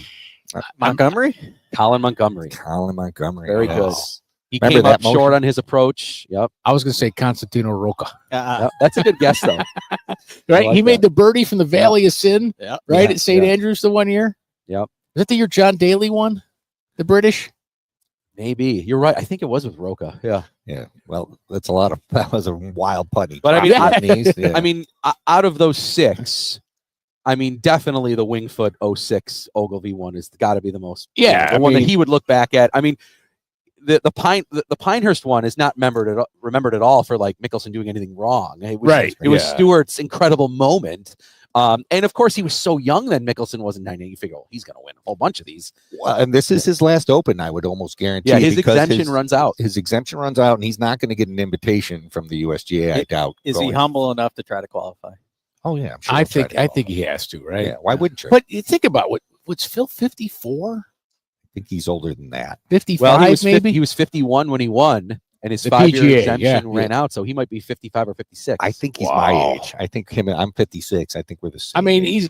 he's kept himself in great shape. He's the free swinger, the free swingers, right? Don't seem to get Yeah. hurt. Yeah. He's not a fast twitch swinger. Yeah. He's like Freddie. Yeah, Yeah, so he's always been a free swinger, and Not like John Rahm. not like John like Rahm you can't see whatsoever, John no. Rahm being really good at 56. All right. Absolutely not. So Mickelson was born in 1970. Oh, he's So he's younger than me. 54. 54. His birthday. Or no, he'll be 55. His birthday is June 16th. It's always Father's Day weekend. That's so right. His birthday's Monday. All right, so yeah, he'll be 55 on Monday. Yeah. So, Well, this was his last one. but so. speaking of guys like you said, well, what will they be like at 54, 55? Well, it won't be Dustin Johnson. Did you see he announced he's going to retire in 2031? Yeah. Like he's got 6 years left. I Is thought that he how much retired 3 years ago. Good call there. Yes, Blank. He said, when he's asked why I'm announcing now why I know I still have it. Well, he didn't have it. He finished 10 over. Yeah. Right. Yeah, he Didn't is- make it. It's to me, it's that's one of the sad things about what the live golf, right? I mean, DJ got the money and it's, seems like he doesn't care. The one thing I'll take from those comments, what he says, I know I still got it. Well, hopefully he knows he still has it and does something with it, but Right. he has it. Like he's kind of become irrelevant, it seems, right? Which is kind of sad. He's got so much talent. Yeah, it's interesting, and I've never been a fan of Live because I think I think when these guys go there, except for a few exceptions, their game goes to pot because they're not competing at the highest level. Or even the ones that win recently are supposed to be great, like Joaquin Neiman. He missed the cut. Yeah. And Neiman, remember, last year was the big voice of that he should be invited to all these games because he's dominating Live and he's doing all these things. In general, maybe we exclude Bryson from the conversation, but in general, all of the bigger names that have gone to Live have been very disappointing in major championships. And every single one that passes, the argument is easier to make that the Live setup and the Live format and the Live culture doesn't translate to the grind of the PGA Tour and these majors. Koepka's had his moments when he's come over. You're right. He won. Yeah, he won. He and Shambo won a major. Yep. But John Rahm, right? Did you see his comments earlier this week when someone asked, "Hey, you've got this nice string of top tens," and he's like, "Well, let's not pretend that. I'm not going to pretend it's not easier to be a top 10 field, right? Yeah, it's not It's not the same as finishing top 10 in a field of 150. I did see the Right. A and B. They're only playing 54 holes, And they're playing 3 rounds. right. Yeah, and It's not the same. It's not the same, and So- the depth of the field is. So stop trying to tell me it's the same. Yeah. That's my problem with Live. Stop telling me it's the same and it's not the same. It's not. And if you got to keep telling me, this is great, I'll be able to figure it out for myself. And it's not the same. No, it's not even close. I agree. All right, we got to take a time out here. Tee to Green, we're live at Pendleton Creek Golf Club, pendletoncreek.com. If you want to get information about getting your junior involved in camp, or if you want to get yourself a lesson, membership info, book a party, pendletoncreek.com. We'll have more trivia coming up next segment here. I want to get myself some bacon. We're You see that broadcasting bacon? live here on WGR. You can join us on our live stream at T2G Buffalo as well on X and on Twitter, on Instagram, on YouTube. With Kevin Sylvester, Jeff Meadis, Jeff Blank, I'm Brian Koziel. We got craziness going on here. Yes, at Pendleton It's Creek. not craziness. The tournament's going on. Everybody's here. We'll be back It's in a a moment. Catalina right here wine mixer. on WGR. More Tee to Green coming up.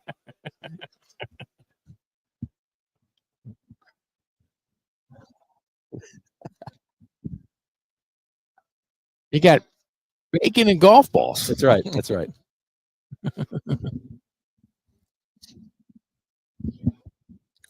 Good job on the trivia. You guys got all 6. Yeah, go. You can just go straight through. It's make a left where it says pro to the pro shop, and then a right into the men's locker room. Yep. Hey, how you doing? All right, Evan.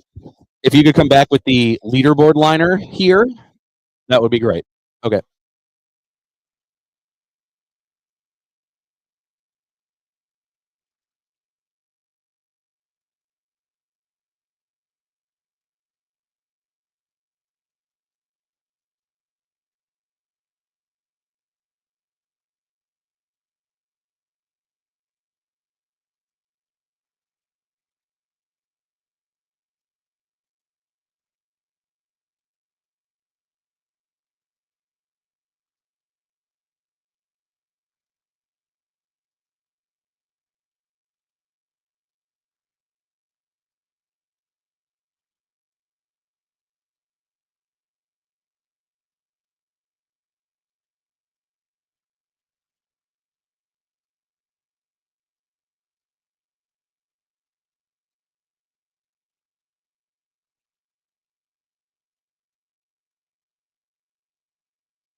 So, We're off.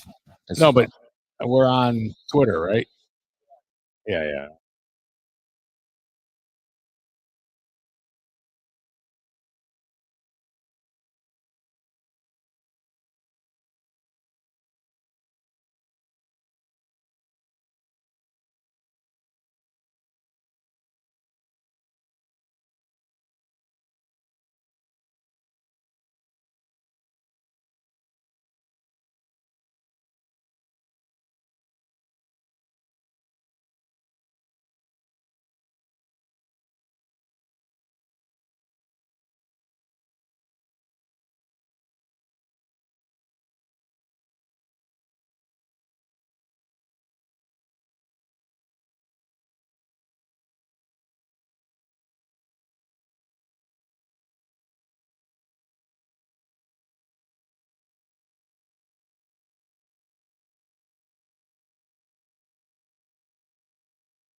All right, Evan, how much longer we got here?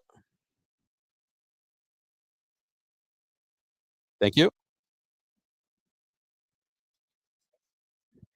What's up?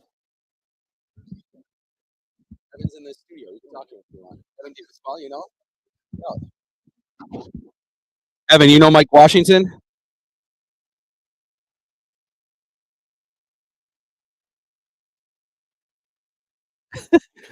Well, he's listening to you right now. He's listening. I Yes. got you, buddy.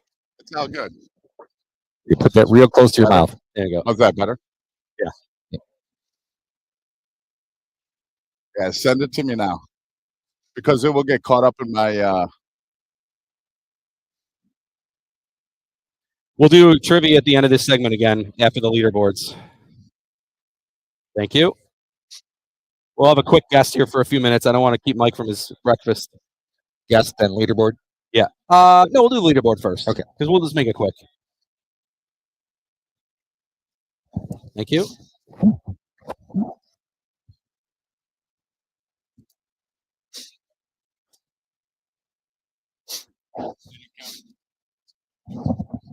His mic's off. Did it come through? I'm looking. Okay. Did it come from Kevin at tdgreen.golf?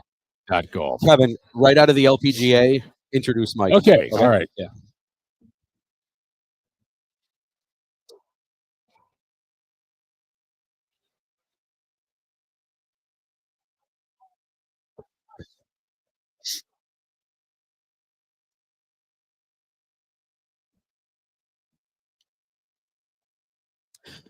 We're back, Tee to Green, our 2-hour edition because it's U.S. Open weekend here. We're live at Pendleton Creek Golf Club, and it is time for a check of the PGA Tour leaderboard. And, of course, the PGA Tour players are at Oakmont, where Sam Burns is your leader, 3 under par. JJ Spahn, 1 off the lead at -2. That'll be the final pairing. We're expected them to go off at 3:30 today.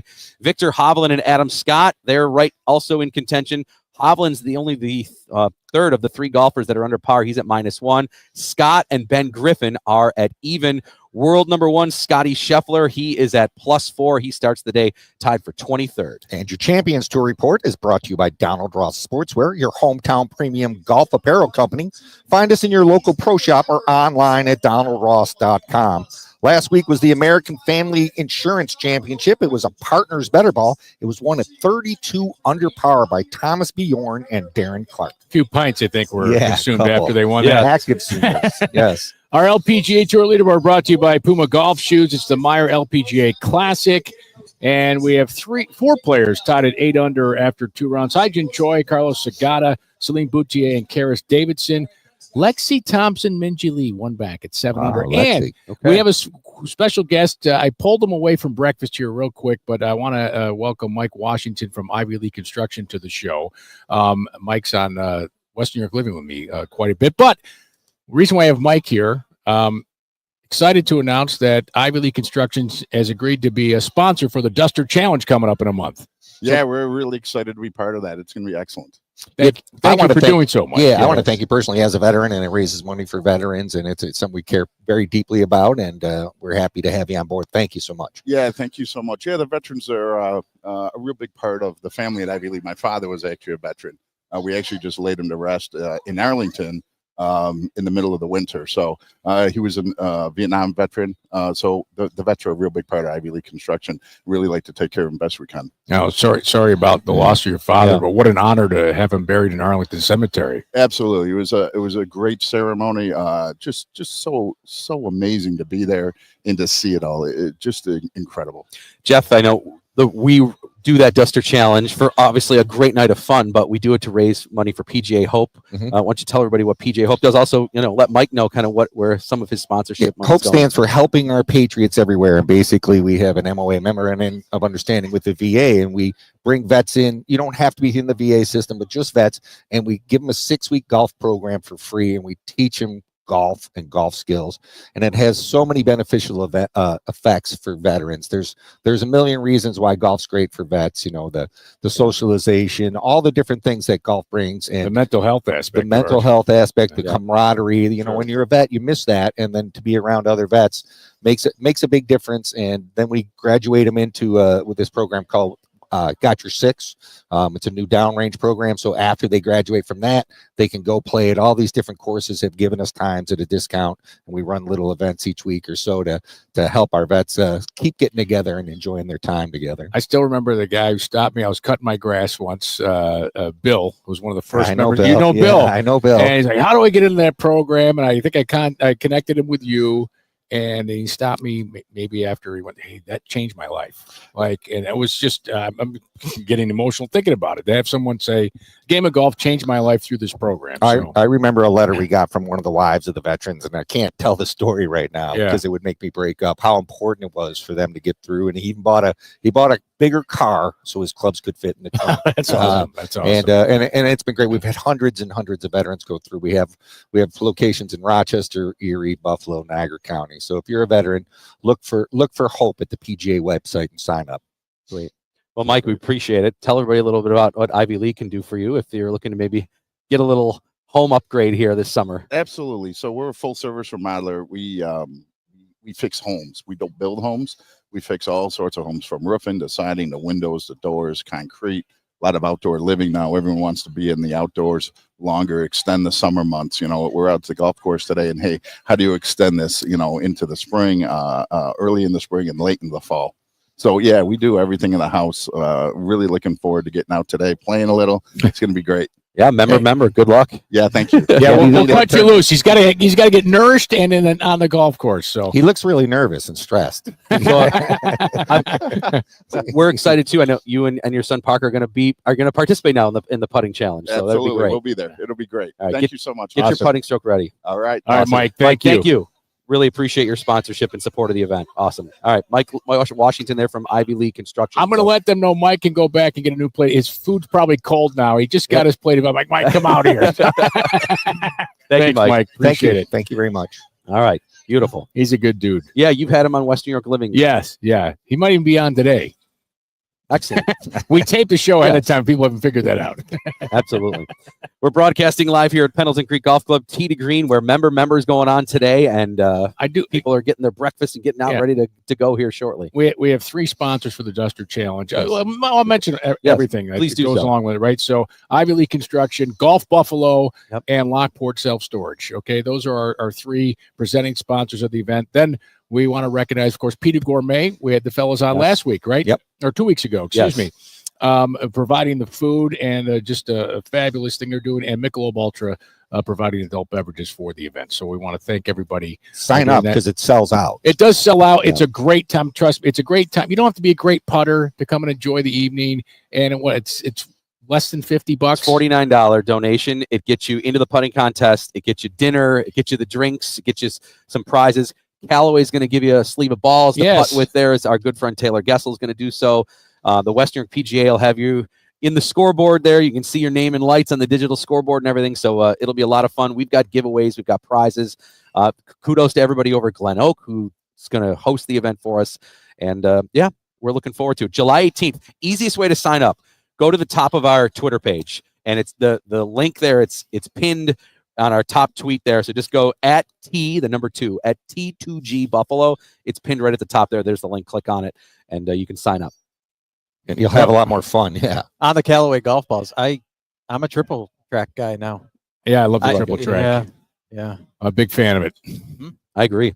Hey, want to do a little more trivia here before we take another break? Yes. All right. Since Evan, we're you doing ready? so well. Trivia? Let's see if we can Okay, nail this we've one. been good today. You guys have been really We've been good today. Okay. So Oakmont I just hosting this jinxed us. week for the 10th time, the first U.S. Open venue to host double digits. So there are 7 venues that have hosted at least 5 U.S. Opens. 1, 2, 3, 4, 5, 6, 7 others, I should say. Oakmont has hosted the most, 10. Pebble. Who are the right? 7 others that have hosted at least 5? Pebble Beach has hosted 6. That is one of them. Wingfoot? Wingfoot has also hosted 6. That is 2. Pinehurst is new to the rotation, right? That's correct. They are not on the list. Yeah. They will be at some point, but not right now. Marion. Marion has hosted 5. Very Did you good. say Shinnecock? Or That no? is Shinnecock has hosted 5. That's 4. 3 more. Medina. No, Not Medina. What's the no, Marion? no, I was thinking of Olympia Field where Furyk won, but that'd okay. be no. Congressional. No, Oh, that's a good guess. That was a good that guess. was a good actually. guess. You're missing the second most that has hosted 7. Beth Page. No. That's too new. It's been around for a You have to while. throw me down like, oh, it's just too new. It's It's recently hosted PGA championships. is it in if that Oklahoma? helps. Southern Hills? No. There's a something hill. Not though, that's Oak. on Not this list. it's not Oak Hill? Oak Hill. Oakland Hills Oakland Hill. has hosted 6. I've played Oakland Hills, but that's still Great not the team track. that's still not second most. This venue has hosted 7, the second most. Oakland Hills has they have it coming back, don't they? do. They do. Yeah, Yes. I played it when the clubhouse was burned down. It was just like this pit, and this guy gave us beers on 18. You're gonna want a beer. There's no clubhouse, so here you go. There's chairs to sit up there, which was a kind of a cool thing. All right, All right, so you got Oakmont 10. We got that, of course. Pebble Beach, Wingfoot, and Oakland Hills 6. Marion and Shinnecock 5. You're missing one venue that's hosted 7 times and one venue that's hosted 5. Brookline. Nope. Good guess, though. I'm gonna say I'm just gonna throw this out there, but I don't think it's right. Torrey Pines. Nope. All right, they've hosted a couple. All right, I'll give you a clue for the second one. All right, It's located in New Jersey. Pine Valley. No. in New Jersey. No, it wouldn't be. They've had struggling here. PGA, the place Jimmy They've had- Walker won. Yep, Jimmy Walker. Is that the place? That's the place. Baltusrol? Baltusrol. Very good. Baltusrol. They Played have there. hosted the second most 7 U.S. Opens. That place is awesome. Baltusrol. It's Right. awesome. Yes, I was there. That's where I saw the Mickelson win on a Monday finish. He beat Davis Love. And this last one is hosted it 5 times, and Is it in the Northwest? it will host it again in. Let's see here. Will it host it again anytime soon? I don't know if it's. Oh, is it Riv? It is not. Oh, okay. Sorry. It's It's not. this is a tougher one. This is Is it out in California? it's Olympic Club. Oh, Olympic Club, San Francisco. That's the last one. Yeah. Oh, that makes sense. Isn't that where VJ Sting won the PGA? And No, I'm thinking of Webb Sahali. Simpson won the 2012. Webb Simpson one. won. I'm thinking of Sahali when VJ won the PGA. That was tough. So Oakmont 10, Baltusrol 7, the second most, and then Pebble, Wingfoot, Oakland Hills 6, Marion, Shinnecock, Olympic 5. See, Brian's just like the USGA. Oh, you thought the other ones Yeah. were easy? I'm going to make the course harder. I'm going to make the I had trivia this- harder. You guys Yeah, were good on the exactly. first 2 trivia ones, so I had we to. were stuck in the rough. That's right. Okay, final Wow. segment. Tee to Green coming up. What's your? Well, hang on. What? Oh. Real? You know what? In the final segment, I want to ask you, what's your favorite U.S. Open venue? Well, that's a good Think one. about that for when we come back. Okay, time out here from Pendleton Creek Golf Club. We're streaming live on T2G Buffalo, on X, on Twitter, on Instagram. Make sure you're following us there. Kevin Sylvester, PJ Pro, Jeff Metis, Jeff Blank, Evan DePasquale back in our studios. I'm Brian Koziel. Back to Pendleton Creek Golf Club. Tee to Green as our 2-hour show takes us till 9 o'clock right here on U.S. Open weekend. Happy Father's Day weekend, all the dads out there here on WGR. Did you Okay. see that golf bag? For folks watching on X, that golf bag was like see-through. It was like you could bring it to a Bills game. All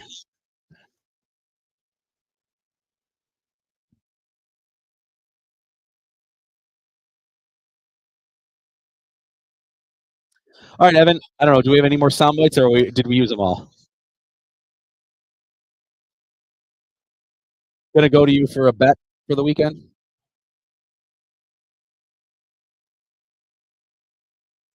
Perfect. Amazing. Yep. Let's finish here with the Burns one, and then you need a hard out here. You want 55? 5 minutes?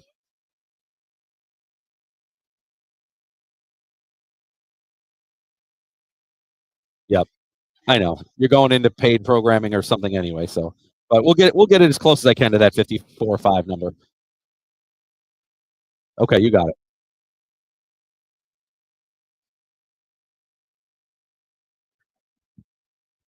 Yep.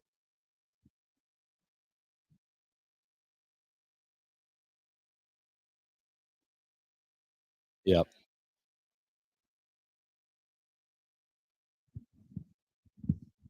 You got it.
This the last one, Evan?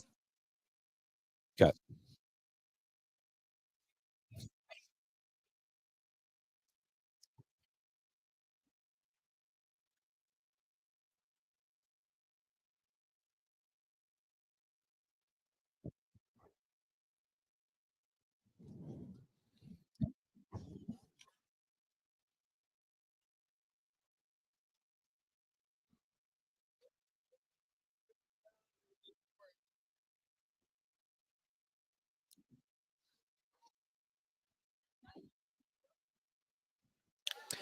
That is the leader, Sam Burns, as he'll go into the weekend here, leading the U.S. Open as we welcome you back here, Pendleton Creek Golf Club, live here on WGR and on our stream on X, on Instagram, and on YouTube at T2G Buffalo. The official tee times are now out from the USGA. Burns will play with J.J. Spawn in the final pairing. 335 is actually going to be the last pair. Adam Scott, Victor Hovland at 324 in the second last pair. Two other nice pairings to watch today. At 102, Scotty Scheffler and Cam Young will be together.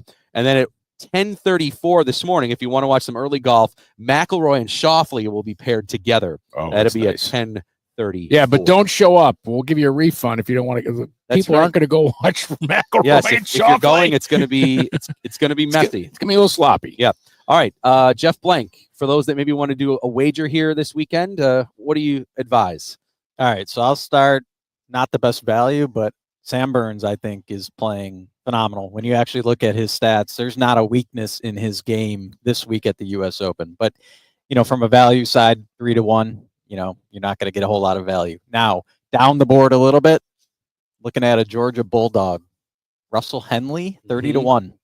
I think he can be a mutter. He's going to play from the fairways the majority of the time. And he's only a few back here. Henley plays hardcore golf course as well. He's been pretty good in U.S. Opens. I like that a lot, Henley. Yeah, I had him as one of my 10 picks when I was doing a bet with Chopin Bulldog. I had Burns too, by the way. I was close to picking Burns. I'm excited about too. All right, Kevin, who do you like here going into the weekend? Well, I like Hovland. I think, I think he's tough, and I like Burns too. He's playing good golf, a good putter. You're going to need that here. And I'm rooting for what's best for the game of golf, and I think one of those two winning would be better for the game of golf than, let's say, a Scheffler coming from behind or a Koepka or something like that. I like it'll help show the depth of the professional game. We get Hovland. He's got the pedigree to be a major champion, and so does Sam Burns. This guy was a stud a few years ago, so it wouldn't shock me if either one. So I'm rooting for one of those two to win. And then one more, Ben Griffin. No one's talking about Ben Griffin. I'll stay on the Gryffindor. 1 point Gryffindor. That's right. Jeff Metis, what do you like? I'm going to go with my rooting interest in Adam Scott. I just think, he's kind of been under the radar a little bit, been playing, grinding. He's got the game. I'm just going to go with Adam Scott just because I want him to win. Scott has yet to be over par. 2 rounds of 70 and 70. I'd love to see him win. That might be a better story for golf, frankly. Yeah, get another major. Oh, that'd be great. Yeah, I think it's interesting also. This could be who locks up a Ryder Cup spot. Woo-hoo. Sam Burton wins. The way he's putting, he could be on the team. He might already be on that. He might already be on the team. He might already be on the team too. Yeah, and Koepka, if he wins, does he get himself back on the team? Man, if Koepka wins, look at that career. What's he got? 5? That'd be 6 majors. Yeah, 6 majors and 5 regular wins. It's such a weird. It'd be 3 and 3, right? 3 U.S. Opens and 3 PGAs. But the guy can't win the Open or the Masters. Yeah. There you go. I'll take his career. We all would. Yes. Did you end up picking? I'll stick with Burns. Okay. I mean, he was one of the guys I liked. I mean, Scheffler coming back is going to be interesting. I think he will come back and get even tighter today. I think, can he get into the top 10? I think he can. Yes, he will. Because of just how good he is, and the fairways today will help. Much softer. One other question. We have 3 guys under par. Will the finishing score finish over par or under par or even? It's trending towards being over par. It is trending. But I think it's gonna be weather over. will today's weather conditions allow maybe for some more scoring that you might see it stay there. It might be easier to hit fairways and greens. I think 2 under wins it. There you go.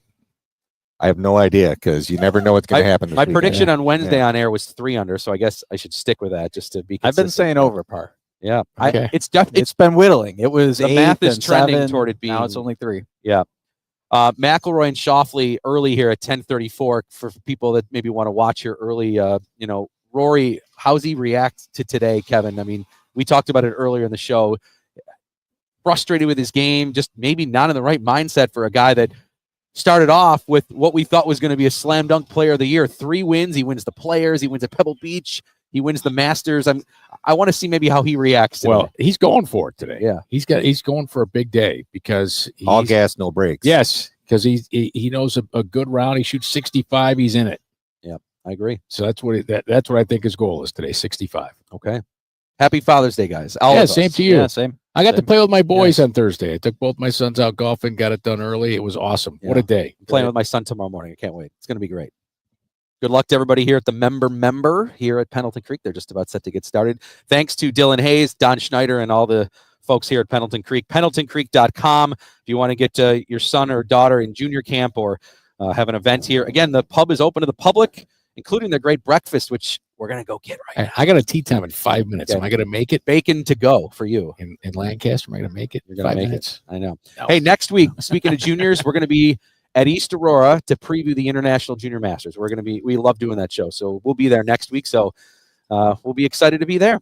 Thanks for watching. Thanks on our stream on T2G Buffalo, on X, on Instagram, and on YouTube. And thanks for listening on WGR. For Jeff Meadis, Jeff Blank, Kevin Sylvester, and our producer, Evan DePasquale, I'm Brian Koziel. T to Green every Saturday morning right here at 7 o'clock on WGR.